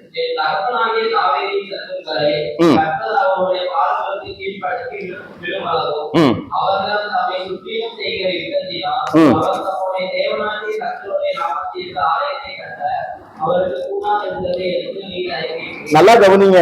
இங்கே இந்த வசனம் என்ன சொல்லுது அப்படின்னா, அவன் அனைவரை கொலை செய்து அவன் ரத்தம் சிந்தினா அப்படின்ற அந்த அர்த்தத்துல இங்க சொல்லப்படல. என்ன அப்படின்னா, சுற்றிலும் சத்துருக்கள் இருக்காங்க. சத்துருக்கள் இருக்கும்போது இவன் ஆலயத்தை கட்ட முடியுமா? ஆலயத்தை கட்ட முடியுமா? அவங்க பிரச்சனை பண்ணுவாங்க. அதனால சத்துருக்கள் எல்லாம் நிர்மூலமாக்கி தேசத்தை உருவாக்கி அதன் பின்பு சமாதானமான நிலையில ஆலயத்தை கட்டணும் அப்படின்றதான் கர்த்தருடைய திட்டம். அதனால தாவீதை கொண்டு என்ன செய்ய முடியுமோ அவனுடைய பொறுப்பு என்னவோ அதை நிறைவேற்றுகிறது கர்த்தர் விட்டாருங்க. அதனாலதான் கீழே அங்க சாலமோன் சொல்றாரு. அடுத்து கீழே உள்ள வசனத்தை வாசிங்க.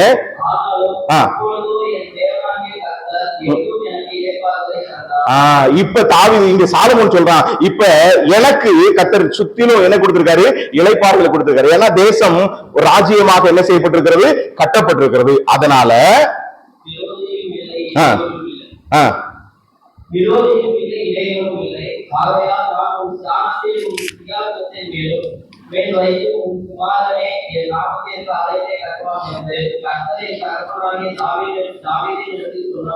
அப்படின்னா கர்த்தர் ஏற்கனவே தாவீதுக்கு இந்த அதிகாரத்தை சொல்லியிருக்காரு, நீ கட்ட மாட்ட, உன் குமாரன் கட்டுவான். ஏன்னா உன்னை கொண்டு நான் விரும்புறது என்ன தெரியுமா, ஆலயம் கட்டுறது அல்ல, என்னுடைய ஜனத்துக்காக ஒரு தேசத்தை ராஜ்யத்தை என்ன செய்யணும், உண்டாக்கணும். அப்போ ஏன் சில நேரங்களில் நம்முடைய விருப்பங்கள் நிறைவேற்றப்படல அப்படின்னு நினைக்கும் போது நாம இதை செய்யணும், அதை செய்யணும், அப்படி செய்யணும், இப்படி செய்யணும் அப்படிலாம் நினைப்போம். ஆனா அதெல்லாம் நிறைவேறால அப்படின்ற பொழுது நாம சிந்திக்க வேண்டிய 2வது ஒரு விஷயம் என்ன தெரியுமா, இந்த வசனம் இந்த அதிகாரத்தின் மூலமா கர்த்தர் நம்ம கற்றுக் கொடுக்கக்கூடிய பாடம். 1, கடந்த காலத்தை நினைவு கூறு, கர்த்தர் செய்த நன்மைகளை நடத்தின விதங்களை நினைவு கூறு. 2வது, நிகழ்காலத்துல உன்னுடைய பொறுப்பு என்ன என்பதை எண்ணி பார்த்து அதை நிறைவேற்று. உன்னுடைய பொறுப்பு என்ன ஒண்ணு புரிஞ்சுக்கோங்க. நாம யாரு அப்படின்னு நமக்கு தெரியறதை விட நம்ம உண்டாக்கிற கர்த்தருக்கு நல்லாவே தெரியும். நம்மை கொண்டு என்ன செய்ய முடியும். அதனாலதான் வேதம் சொல்லுது, நமக்கு நம்முடைய வாழ்வின் சகல காரியங்களையும் அவர் ஏற்கனவே திட்டம் பண்ணி வைத்திருக்கிறார். நம்மை கொண்டு என்ன செய்ய முடியும் என்பது அவருக்கு நன்றாகவே தெரியும். நம்முடைய பல விருப்பங்கள் இருக்கலாம். தேவனுடைய விருப்பம் தாவீதை குறித்து என்ன அப்படின்னா, என்னது, அவன் என்னுடைய நாமத்து நிமித்தமாக ஆலயம் கட்டணும். ஆனா சில நேரங்கள்ல அவங்க எல்லாம் இதை செய்யறாங்க, அதனால நானும் இதை செய்யணும் அப்படின்னு நம்ம நினைச்சோம்னா அது கர்த்தருடைய சுத்தம் அல்ல. ஒண்ணு சொல்றேனே, இந்த இடத்துல ஒரு காரியத்தை நான் பதிவு பண்ண விரும்புறேன். கடந்த 25 ஆண்டுகளாக தமிழ்நாடு சுவிசேஷ பால சங்கம் என்கிறதான சிறுவர் நடுவில் நடக்கக்கூடியதான ஊழியங்களை இயன்ற நிலையில சில சகோதரரோடு செய்யக்கூடியதான கிருபையை கர்த்தர் அடியனுக்கு என்ன செய்திருக்கிறாருங்க, கொடுத்திருக்கிறார். ஆனா நான் என் வாழ்க்கையில ஒரு நாள் சண்டே ஸ்கூலுக்கு போனது கிடையாது. சண்டே ஸ்கூலுக்கு நான் போனது கிடையாது, எந்த ஒரு விவிஎஸ்க்கும் போனது கிடையாது. நான் சபைக்கு படித்துக் கொண்டிருந்த காலத்துல தான் நான் சபைக்கு வந்தேன். அப்படியே நான் ரட்சிக்கப்பட்டு அதுக்கப்புறம் எங்க அப்பா ஊழியத்துக்கு போனாரு. அப்படியே நாங்க வாடிப்பட்டியில கர்த்தருடைய சபை நிமித்தமா நாங்க போனோம். அப்புறம் அதுக்கப்புறம் வேதாகம பள்ளிக்கூடத்துல படிக்கக்கூடிய கிருபையை கர்த்தர் கொடுத்தாரு. அப்படியே போயிருச்சு. நான் ஒரு நாளும் அதாவது சண்டே ஸ்கூலுக்கோ விவிஎஸ்க்கோ அல்லது சிறுவர் ஊழியங்களின் நிலையில எந்த ஒரு தொடர்பும் எனக்கு கிடையாதுங்க, கிடையாது. ஆனா கடந்த 25 ஆண்டுகளாக சிறுவர்களுடைய ஊழியங்களை நிறைவேற்ற கர்த்தர் உதவி செய்யறார். ஆனா அதே நேரத்துல சிறுவர்கள் ஊழியத்தை நிறைவேற்றுறேன் அப்படின்னாலும் எந்த ஒரு சண்டே ஸ்கூலை எடுக்கக்கூடிய திறமை ஒண்ணு எனக்கு கிடையாது. நான் சொல்லிக்கொள்றேனே, அல்லது சிறுவர்களை எனது காரியங்களை அவர்களுக்கு புரிய வைத்து காரியங்களை செய்கிறதுக்குரிய எந்த ஒரு தாளந்து. இப்போ ஒருவேளை இது முடிஞ்சோடனே பிரதர் நீங்க இது தமிழ்நாடு பாலசங்க ஊழியை செய்றீங்களே, ஒரு சண்டே ஸ்கூல் எடுங்க அப்படின்னு 1 மணி நேரம் என் கையில பிள்ளைங்க கொடுத்தீங்கன்னா நான் கொஞ்சம் யோசிக்க தான் செய்வேன். ஏன் அப்படின்னா நான் ஒத்துக்கிறேன், எனக்கு அப்படிப்பட்ட தாளந்து இல்லை. ஆனா அந்த ஊழியங்களை பொறுப்பெடுத்து சிறுவர்களுக்கான உபகரணங்களை எழுதவும் ஆயத்தப்படுத்தவும் அதை பிரசுகரிக்கக்கூடிய நிலையில அதனுடைய பொறுப்பை ஆண்டவர் எனக்கு என்ன செய்திருக்காருங்க, கொடுத்திருக்காரு. எல்லாம் பாட்டு பாடுறாங்களேன்னு சொல்லிட்டு நானும் நின்று பாட்டு பாடி நானும் ஆக்ஷன் பண்ணி எல்லாரும் பண்றாங்களே அதனால நானும் பண்ணி ஆக்ஷன் பண்ணி வீடியோ போடுவோம் அப்படின்னு நினைச்சேன்னா அது எனக்கு கொடுக்கப்பட்ட ஊழியம் அல்ல. நான் சொல்றது உங்களுக்கு புரியுதா? அப்போ நம்மை கொண்டு கர்த்தர் என்ன செய்யணும்னு அவர் விரும்புறாரு அப்படின்னு புரிஞ்சுக்கிட்டீங்க அப்படின்னா ஒரு நாளும் நம்முடைய விருப்பங்கள் அல்லது நம்முடைய விருப்பத்தின் எண்ணங்கள் நிறைவேறாத போது நாம சோர்ந்து போகவே மாட்டோங்க. ஏன்னா தாவீதை குறித்து கர்த்தர் தெளிவா தாவீதுக்கு சொன்னாரு, உன்னைய வச்சு ராஜ்யத்தை என்ன செய்ய போறேன், கட்ட போறேன். உன் மகன் வேணா என்ன செய்வான், கட்டுவான். உன்னை கொண்டு தேசம் என்ன செய்யப்படணும், கட்டப்பட வேண்டும். அதனால உங்க விருப்பங்கள் எதுவோ இருக்கலாம், ஆனா கர்த்தர் தம்முடைய யோசனையை அவர் நிலைநிறுத்தி உங்களுக்கு சில பொறுப்புகளை கொடுத்திருக்காரு. அந்த பொறுப்பை நீ நிறைவேற்றுங்க. ஒண்ணு புரிஞ்சுக்கோங்க, கர்த்தர் உங்களிடத்துல கொடுக்கப்படாத எந்த ஒரு காரியத்தை குறித்து உங்களிடத்துல அவர் என்ன செய்ய மாட்டாருங்க, கேள்வி கேட்க மாட்டார். கேள்வி கேட்க மாட்டார். இங்கே நம்மிடத்துல ஒப்புவித்ததை நாம் செய்தால் மட்டும் போதும். அதற்கு மிஞ்சின காரியங்களை தேவன் ஒரு நாள் நம்மிடத்துல என்ன செய்யறது இல்லைங்க, எதிர்பார்க்கிறது இல்லை. ரொம்ப வருஷம் இருக்கிறதுனால நம்மளால மூப்பராயிரணும் அப்படின்னு கர்த்தருக்கு அதெல்லாம் கர்த்தருடைய சித்தம் கிடையாது. நான் சொல்ல புரியுதா? சிலர் என்ன நினைக்கிறாங்க, நான் ரொம்ப வருஷம் நான் சபை விட்டேன் அதனால என்ன மூப்பராக்கணும். அதெல்லாம் கர்த்தருடைய சித்தம். அந்த மந்தையை மேய்க்கிறதுக்குன்னு பரிசுத்தாவி கண்காணிகளாக என்ன செய்யறாருங்க, சிலர் என்ன செய்யறாருங்க, ஏற்படுத்துறாரு. அந்த பொறுப்பை கர்த்தர் கொடுப்பாரு அப்படின்னா அந்த பொறுப்பை நாம என்ன செய்யறாங்க, நிறைவேற்றலாம். இல்ல அப்படின்னா நமக்கு என்ன வெறுப்பு கொடுக்கப்பட்டிருக்கிறதோ, மறுபடியும் நான் சொல்றேன், தேவன் நமக்கு கொடுக்காத காரியத்தை குறித்து நம்மிடத்துல என்ன செய்ய மாட்டாருங்க, அவர் கேட்க மாட்டார். அதற்கு மிஞ்சின ஒரு காரியத்தை தேவன் நம்மிடத்துல எதிர்பார்க்கிறது இல்லை. ஆகவே தாவீதுடைய நிகழ்காலத்தையும் கட்ட தாவீதுக்கு அங்க என்ன செய்யறாருங்க, வெளிப்படுத்துறாரு. நீ வேண்டாம் அப்படின்னு சொன்ன உடனே அவனுடைய யோசனைகளை எண்ணங்களை அங்க சொன்ன உடனே ஆண்டு சொல்றாரு, வேண்டான்னு சொன்ன பொழுது கடந்த காலத்தை நீ நினைச்சு பாரு அப்படின்றது மட்டுமல்ல, நிகழ்காலத்துல உள்ளதான அவனுடைய பொறுப்பையும் ஆண்டவர் அவனுக்கு என்ன செய்யறாருங்க, நினைவுபடுத்தலாம். ஒருவேளை இந்த வார்த்தைகளை கேட்டுக்கொண்டிருக்கும் பொழுது உங்களுடைய மனதிலும் கர்த்தரை நினைவுபடுத்தலாம். நீங்க அப்படி மாறணும் இப்படி மாறணும், என் குடும்பம் இப்படி போனா அப்படி போலாம் நினைக்கிறீங்க. ஆனா உங்களுடைய குடும்பத்தை எந்த விதத்துல எந்த மாதிரி வைத்திருக்கிறோம்னு ஆண்டவருக்கு தெரியும். அதை ஆண்டவர் என்ன செய்யறாருங்க, நிறைவேற்றுறாரு. மூன்றாவதாக ஒரு காரியத்தை சுருக்கமாய் சொல்லி நான் குடிக்க விரும்புறேன். கடந்த காலத்தை நினைக்க சொன்னது மட்டுமல்ல, நிகழ்காலத்தை நினைவுபடுத்தினது மட்டுமல்ல, எதிர்காலத்தை குறித்தும் கர்த்தர் சொல்றாரு. என்ன சொல்றாரு, அதான் 12 தொடங்கி 16 வரையிலான வாக்கியங்கள்ல நீங்க வாசித்து பாத்தீங்கன்னா அங்கே சொல்லப்பட்டிருக்கிறது. அது நாம வீட்டுல போய் நீங்க அதை வாசித்து பாருங்க. அந்த பகுதியில தாவீது இடத்துல கர்த்தர் அங்க சொல்றாரு, உனக்கு ஒரு சந்ததியை நான் ஏற்படுத்தேன். அங்க சொல்லப்பட்டிருக்கிற 3 முக்கியமான காரியம் என்ன தெரியுமா, உன் வீடு, உன் உன் அரியாசனம், உன்னுடைய ராஜ்ய பாரம், இதை நான் என்ன செய்வேன் தெரியுமா, நிலைக்க பண்ணுவேன் அப்படின்னு தாவீது ஆண்டவர் சொல்றாரு. உண்மை சொன்னா தாவீது தனக்கு ஒரு வீடு வேணும் அல்லது தனக்கு ஒரு குடும்பம் வேணும், இப்படிப்பட்ட ஒரு ராஜ்யஸ்தானம் வேணும் அப்படின்லாம் தாவீது எதிர்பார்த்தாரா? தாவீது எதிர்பார்க்கவும் இல்லை, கேட்கவும் இல்லை. ஆனா கேட்காததை கர்த்தர் அங்க என்ன செய்யறாருங்க, அங்கே கொடுக்கிறார். கேட்டதை ஆண்டவர் தரல, ஆனா கேட்காத ஆண்டவர் அங்கே தாவீதுக்கு சொல்லுகிறார். தாவீதோடு கூட ஒரு உடன்படிக்கை பண்ணுகிறார். அங்க 12-13 வசனத்துல நீங்க வாசித்து பாத்தீங்க அப்படின்னா தாவீதுக்கு தருவேன் என்று ஆண்டவர் ஒரு உறுதியை என்ன செய்கிறாருன்னு அவர் கொடுக்கிறார். தாவீதை குறித்த தன்னுடைய மனதில் உள்ளதான விருப்பத்தை அந்த 11ஆம் வாக்கியத்தை மட்டும் வாசிச்சீங்களா எனக்காக?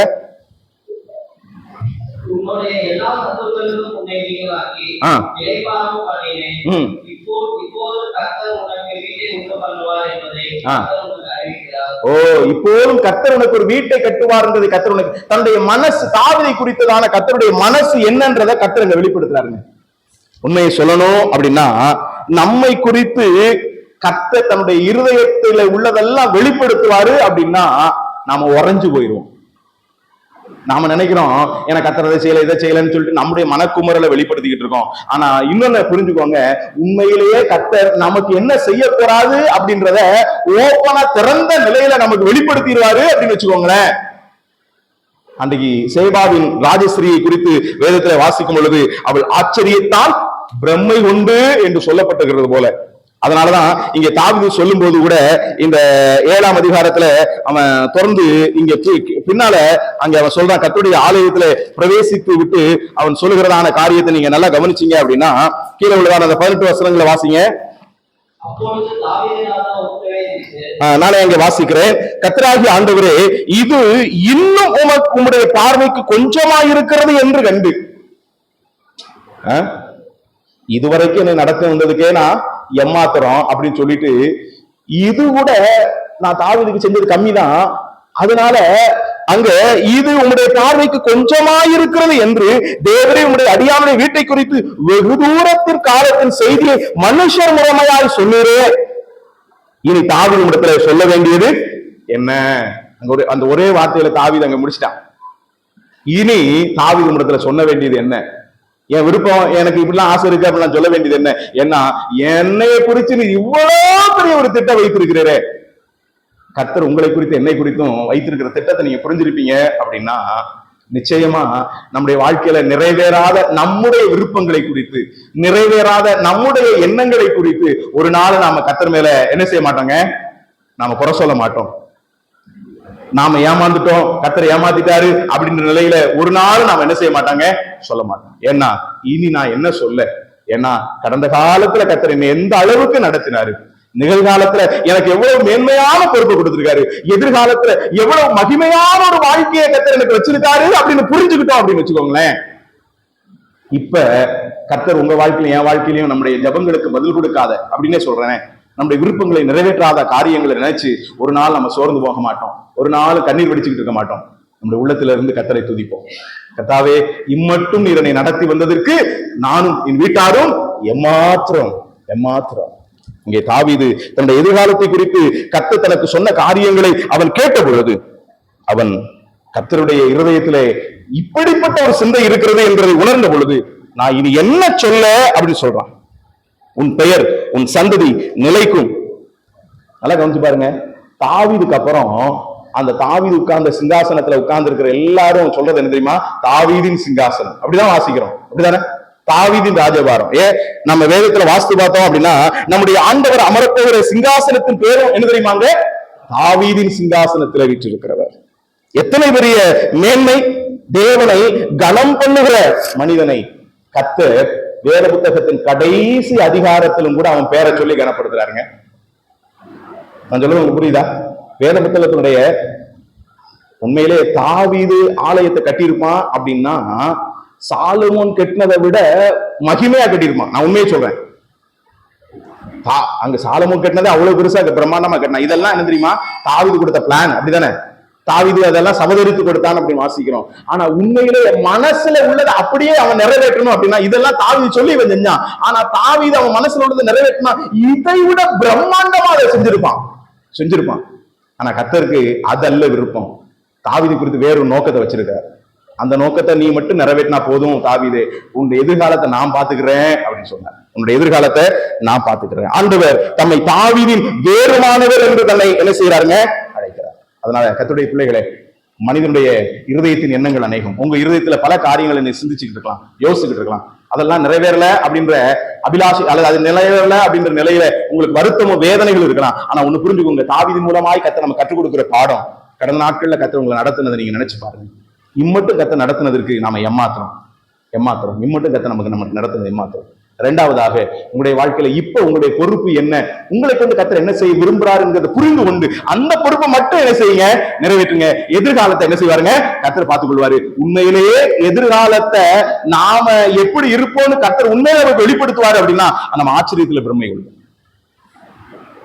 ஜோனத்தான் எட்வர்ட் அப்படின்னு சொல்லக்கூடியதான 18ஆம் நூற்றாண்டில் வாழ்ந்த ஒரு தேவனுடைய மனுஷன், அவனுடைய வாழ்க்கையை 200 ஆண்டுகளுக்கு பின்பதாக வந்ததான இன்னொரு மனிதன் வில்சிப் என்று சொல்லக்கூடியதான ஒரு மனுஷன், கர்த்தருக்காக வாழ்ந்த மனுஷனுடைய வாழ்வு சந்ததி எப்படி இருந்ததுன்னு அவர் வாழ்ந்ததுக்கு 200 ஆண்டுகளுக்கு பின்னால ஒரு கணக்கீடு செய்தார். கர்த்தருக்காக வாழ்ந்த அந்த மனுஷனுடைய சந்ததி அல்லது அந்த மனிதனுடைய குடும்பத்தின் நிலையை குறித்து கணக்கிடும் பொழுது அவர் இப்படி சொல்றாரு. என்ன தெரியுமா? ஒரு பெரிய பட்டியலை எழுதுகிறார். ஆராய்ச்சி செய்யும் போது அந்த சந்ததியில 13 கல்லூரி முதல்வர்கள், 65 பேராசிரியர்கள், 75 ராணுவ அதிகாரிகள், 80 பொது சேவகர்கள், 60 மருத்துவர்கள், 60 எழுத்தாளர்கள், 30 நீதிபதிகள், 100 ஊழியர்கள், 100 வழக்கறிஞர்கள், 3 US செனட்டர்கள், ஒரு வைஸ் பிரசிடென்ட், அமெரிக்காவுடைய ஒரு வைஸ் பிரசிடென்ட் இவருடைய சந்ததியில் என்ன செஞ்சுங்க வந்துச்சு. ஆனா ஒரு சாதாரணமான நிலையில கர்த்தருடைய ஊழியத்தை செய்ததான ஒரு தேவ மனுஷன் தான். ஆனா பின்னால 200 வருஷத்துக்கு பின்னால அவருடைய சந்ததியை இப்ப நம்ம பார்க்கும்போது அவர் அன்னைக்கு இப்படி எல்லாம் இந்த சந்ததி வரும்னு அவருக்கு என்ன செய்யலங்க தெரியாது. ஆனா இப்ப திரும்பி பார்ப்போம் அப்படின்னா அது ஆச்சரியங்க. அதனால கர்த்தர் நம்முடைய எதிர்காலத்தை அவர் பார்த்துக்கிடுவார். நம்முடைய குடும்பத்தை குறித்து, நம்முடைய ஊழியத்தை குறித்து, நம்முடைய வீட்டை குறித்து, சபையை குறித்து எல்லாத்தையும் அவர் பார்த்துக்கிடுவார். நாம செய்ய வேண்டியது தெரியுமா? கடந்த காலத்துல செய்த நன்மைகளை நினைச்சு பாருங்க. நிகழ்காலத்தினுடைய பொறுப்பு என்ன என்பதை என்ன செய்யுங்க, உணர்ந்து செயல்படுங்க. எதிர்காலத்தை கர்த்தர் என்ன செய்வாருங்க, பார்த்துக் கொள்வார். எதிர்காலத்தை கர்த்தர் பார்த்துக் கொள்வார். ஆகவே நம்முடைய வாழ்க்கையில் எல்லா காரியங்களையும் பொறுப்பெடுத்துக் கொண்ட அந்த கர்த்தர் நினைவுகூர்ந்து நாம அவருக்கு நன்றி செலுத்துவோம். அதனாலதான் பக்தர் பாடுகிறார், என்ன வந்தாலும் நம்புவேன் என்னை மீட்பரை, யார் கைவிட்டாலும் பின் செல்வேன் எனது இயேசுவை, அகல ஆழ உயரமாய் எவ்வளவு அன்பு கொண்டார், என்ன துன்பங்கள் வந்தாலும் அவர் என்னை கைவிட மாட்டார், என்ன துன்பங்கள் வந்தாலும் அவர் என்னை கைவிட மாட்டார், காக்கும் வல்ல மீட்பர் உண்டனக்கு உண்டனக்கு உண்டனக்கு, காக்கும் வல்ல மீட்பர் உண்டனக்கு, காத்திடுவார் என்றுமே காத்திடுவார் என்றுமே. ஜெபத்துக்காக நம்முடைய தலைகளை தாக்குவோம், கண்களை மூடுவோம். மனுஷனுடைய இருதயத்தின் எண்ணங்கள் அநேகம், கர்த்தருடைய யோசனையோ நிலை நிற்கும். நம்முடைய மனசுல பல எண்ணங்கள், விருப்பங்கள், ஒருவேளை அது நமக்கானது அல்ல, அது நன்மையும் பிரியுமான ஒரு காரியமாக கூட இருக்கலாம். ஆனா சில நேரங்கள்ல அது நடக்காத போது, நம்முடைய வேலைக்கு எடுத்த, படிப்புக்கு எடுத்த, எதிர்காலத்துக்கு எடுத்த, குடும்பத்துக்கு எடுத்த, பிள்ளைகளுக்கு எடுத்த, ஊழியங்களுக்கு எடுத்த சில காரியங்கள் தடை செய்யப்படும் பொழுது, இல்ல அப்படின்ற ஒரு நிலை வரும்போது சில நேரங்களில் நாம ஏமாற்றம் அடைந்து விடுகிறோம். ஆனா நாம ஏமாந்தாலும் கர்த்தர் நம்ம ஏமாற்ற மாட்டார். தாவீது அன்றைக்கு ஆலயம் கட்ட வேண்டும் என்று அவன் விரும்பினான். ஆனா கர்த்தர் சொன்னாரு, கடந்த கால வாழ்வை நினைச்சுப்பார், நான் உனக்கு செய்த நன்மைகளை நினைச்சுப்பார். அப்படி நீ நினைச்சு பார்த்தனா இப்ப வேண்டாம் நான் சொன்னதை நீ ஒரு நாளும் ஒரு பொருட்டா எடுக்க மாட்டேன். அதனாலதான் தாவீது சொன்னான், இனி நான் தாவீது உனக்கு என்ன சொல்லணும், இனி நான் ஒன்னும் சொல்ல மாட்டேன் ஆண்டவரே.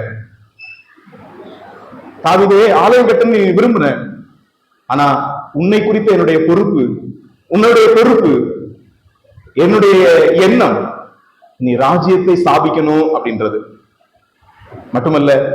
நீ இப்போ உன்னுடைய பொறுப்பு நினைச்சு நிறைவேற்றுவ அப்படின்னா உன்னுடைய எதிர்காலத்தை, உன்னுடைய வீட்டை, உன்னுடைய ராஜ்யஸ்தானத்தை, உன்னுடைய சிங்காசனத்தை நான் பார்த்துக் கொள்வேன் அப்படின்னு அங்கே கர்த்தர் சொல்றாரு. அதனாலதான் தாவீது அங்கே கர்த்தருடைய சமூகத்துல போய் நின்று, இம்மட்டும் நீர் எனக்கு இதை வெளிப்படுத்தினீரே, நான் எம்மாத்திரம் ஆண்டவரே என்று அவன் சொன்னான். அதே எண்ணத்தோடு கூட ஆண்டவருடைய சமூகத்தில் நம்ம ஒப்பு கொடுப்போமா? ஆண்டவரே, என்னுடைய எண்ணங்கள் நிறைவேறலன்ற ஒரு மனக்குமுறல் எனக்குள்ளாக இருந்துச்சு. ஆனா கர்த்தாவே, இன்னைக்கு நீர் என்னோடு கூட நீர் பேசி இருக்கிறீர், உமக்கு நன்றி என்று சொல்லுவோம். ஆண்டவரே, கடந்த நாட்களே என்னை நடத்தின வழிகளுக்காக உமக்கு ஸ்தோத்திரம், இம்மட்டும் எனக்கு நன்மை செய்திருக்கிற உமக்கு நன்றி என்று ஆண்டவருக்கு சொல்லுவோம். ஆண்டவரே, நான் நினைக்கிறது அல்ல, என்னை குறித்து உம்முடைய பொறுப்பை, உம்முடைய விருப்பத்தை நான் நிறைவேற்றுகிறவளாக நீ மாற்றும் அப்படின்னு நான் சொல்லுவோம். அப்படி நான் செய்யும் போது என்ற எதிர்காலத்தை எல்லாம் நீங்க பொறுப்படுத்திக் கொள்வீங்கன்னு நம்பிக்கை கொடுத்திருக்கீங்களே. ஆகவே எந்த வழியில எங்களை நடத்தினாலும் ஆண்டவரே உண்மை நாங்கள் நம்புவோம் அப்படின்னு கர்த்தருடைய கரங்களை நம்ம அர்ப்பணிப்போமே. பரிசுத்தமுள்ள பிதாவே, இரக்கமுள்ள தேவனே, இந்த நல்ல நாளுக்காக நாங்கள் உங்களுக்கு நன்றி செலுத்துகிறோம். உண்மை ஆவியோடு உண்மையோடும் ஆராதிக்கும்படியாக எங்களுக்கு கொடுத்த கிருபைக்காய் ஸ்தோத்திரம். விசேஷமாக ஆண்டவரே எங்களுக்காக பாடு சகித்த, விபரீதங்களை சகித்த தேவகுமாரனாகிய கிறிஸ்துவை நாங்கள் நினைவு கூர்ந்து உம்மை தொழுது கொள்ளும்படியான வாக்கியம் கொடுத்தீரதற்காக நன்றி. இப்பொழுதும் உங்களுடைய வேத வசனத்தை கொண்டு எங்களோடு கூட இடைப்பட்டீரே உங்களுக்கு ஸ்தோத்திரம். கர்த்தர் தம்முடைய ஜனங்களை சந்தித்தார் என்கிற நிலையிலே எங்களுடைய மனதின் எண்ணங்களையும் ஏக்கங்களையும் விருப்பங்களையும் அறிந்து அதற்கேற்ற விதத்திலே என்னோடும் எங்களோடும் இந்த நாளிலே நீர் இடைப்பட்டிருக்கிறதற்காக நாங்கள் உங்களுக்கு நன்றி செலுத்துகிறோம். சில சந்தர்ப்பங்களிலே எங்களுடைய குடும்பத்தை குறித்து, எதிர்காலத்தை குறித்து, வேலையை குறித்து, சரீர பலனை குறித்து நாங்கள் விரும்புகிற காரியம் நிறைவேறாத பொழுது எங்களுக்குள்ளாக ஏமாற்றங்களும் சோர்வுகளும் முறுமுறுப்புகளும் வந்து விடுகிறது. ஆனால் இம்மட்டும் நீர் எங்களை நடத்தின விதங்களை நாங்கள் நினைக்கும் போது இது நாங்கள் என்ன சொல்ல முடியும் ஆண்டவர்? தாவீது சொன்னது போல, தாவீது உமக்கு சொல்லுகிறதற்கு ஒன்றும் இல்லை என்று சொல்லுகிற பிரகாரமாய் இனி நாங்க உமக்கு சொல்றதுக்கு எதுவுமே கிடையாது ஆண்டவரே. உம்முடைய சித்தம் நிறைவேறட்டும் நாதா. உம்முடைய விருப்பம் எங்களுடைய வாழ்க்கையில நிறைவேறட்டும் ஆண்டவரே. எங்களுடைய பலவீனங்கள் எங்களுக்கு உண்டு, எங்களுடைய சோர்வுகள் எங்களுக்கு உண்டு, எங்களுடைய நெருக்கங்கள் எங்களுக்கு உண்டு. ஆனால் அதன் நடுவிலும் ஆண்டவரே நீர் எங்களை எவ்வளவாய் நடத்தி வந்திருக்கிறீர் ஸ்தோத்திரம். இம்மட்டும் எங்களை நடத்தி வந்ததற்கு நாங்கள் எம்மாத்திரம் ஆண்டவரே, நானும் வீட்டாரும் எம்மாத்திரம் ஆண்டவரே உமக்கு நன்றி என்று நாங்கள் உமக்கு சொல்லுகிறோம். ஆகவே இப்பொழுது எங்களை குறித்து நீர் வைத்திருக்கிற உங்களுடைய சித்தத்தை நாங்கள் ஒவ்வொருவரும் நாங்கள் வைக்கப்பட்டிருக்கிற நிலையிலே நிறைவேற்ற எங்களுக்கு நீர் உதவி செய்வீராக. தொடர்ந்து எங்களுடைய எதிர்கால காரியங்கள் எல்லாம் உம்முடைய கரத்தில் இருக்கிறதே, காலங்கள் எல்லாம் உம்முடைய கரத்தில் இருக்கிறதே, அது எல்லாம் நேர்த்தியாயும் நன்மையாயும் உம்முடைய சித்தத்தின்படி நீ நடத்தி கொடுக்க போகிறவராய் இருக்கிறதற்காய் ஸ்தோத்திரம். அது எல்லாம் நன்மையாய் முடிய பண்ணுகிற கர்த்தராய் இருக்கிறதற்காய் ஸ்தோத்திரம். அந்த நல்ல கர்த்தருடைய கரங்கள்ல என்னையும் எங்களையும் எங்களுடைய சபையாரையும் உங்களுடைய கரங்களை ஒப்புக் கொடுக்கிறோம் ஐயா. கர்த்தர் ஆசீர்வதிப்பீராக. இந்த நாட்களில் இந்த ராஜபாளைய சபை நடந்து கொண்டிருக்கிற விசேஷ கூட்டத்திற்காய் ஸ்தோத்திரம். இதன் மூலமாய் அறிவிக்கப்பட்டு வருகிற உங்களுடைய வார்த்தைக்காய் ஸ்தோத்திரம். இதன் மூலமாய் அநேக பலனடையவும், கட்டப்படவும், எழும்பவும், தைரியமடையவும், உத்வேகம் அடையவும், பரிசுத்தம் அடையவும், ஆண்டவரை உம்முடைய சித்தம் செய்கிறவராய் மாறவும் கர்த்தர் உதவி செய்வீராக. பக்தி விருத்திக்கு எதுவாக இந்த நாட்களை நாங்கள் ஆண்டவரை பயன்படுத்திக் கொள்ள நீர் எங்களுக்கு உதவி செய்கிறதற்காய் ஸ்தோத்திரம். தொடர்ந்து நீர் பொறுப்படுத்திக் கொள்ளும். சரீரத்துல பலவீனமாய் இருக்கக்கூடியவர்கள் உண்டு, தேவைகளோடு கூட இருக்கக்கூடியவர்கள் உண்டு, நெருக்கங்களோடு கூட இருக்கக்கூடியவர்கள் உண்டு. எல்லாருடைய சூழ்நிலைகளிலும் நீர் அவர்களுக்கு போதுமானவராய் இருந்து அவர்களை வழிநடத்தும். இந்த நாள் முழுவதுமாய் உடைய கிருபை எங்களோடு இருந்ததற்காய் ஸ்தோத்திரம். காத்துக்கொள்ளும், பலப்படுத்தும், ஆசீர்வதியும். வருகிற நாட்களிலும் கர்த்தர் தம்முடைய சித்தத்தை உடைய வாழ்க்கையில் நிறைவேற்றி உடைய நாமத்தை மகிமைப்படுத்துகிறதற்காய் ஸ்தோத்திரம். ஆசீர்வதிப்பீராக. கர்த்தராகிய கிறிஸ்து நாமத்தில் வேண்டி ஜெபிக்கிறோம் எங்கள் ஜீவனுள்ள நல்ல பிதாவே. என் ஆத்துமாவே கர்த்தரை ஸ்தோத்திரி, என் முழுவதுமே அவருடைய பரிசுத்த நாமத்தை ஸ்தோத்திரி. என் ஆத்துமாவே கர்த்தரை ஸ்தோத்திரி, கர்த்தர் செய்த சகல உபகாரங்களையும் மறவாதே. ஆமாம். நம்முடைய கர்த்தராகிய இயேசுவின் கிருபையும் பிதாவாகிய தேவனுடைய அன்பும் பரிசுத்த ஆவியானுடைய அந்யோன்ய ஐக்கியம் பராமரி பாதுகாப்பும் உலகத்தான சகல பரிசுத்தவான்களோடும் நம் அனைவரோடும் சதா காலம் நிலைத்திருப்பதாக. ஆமென்.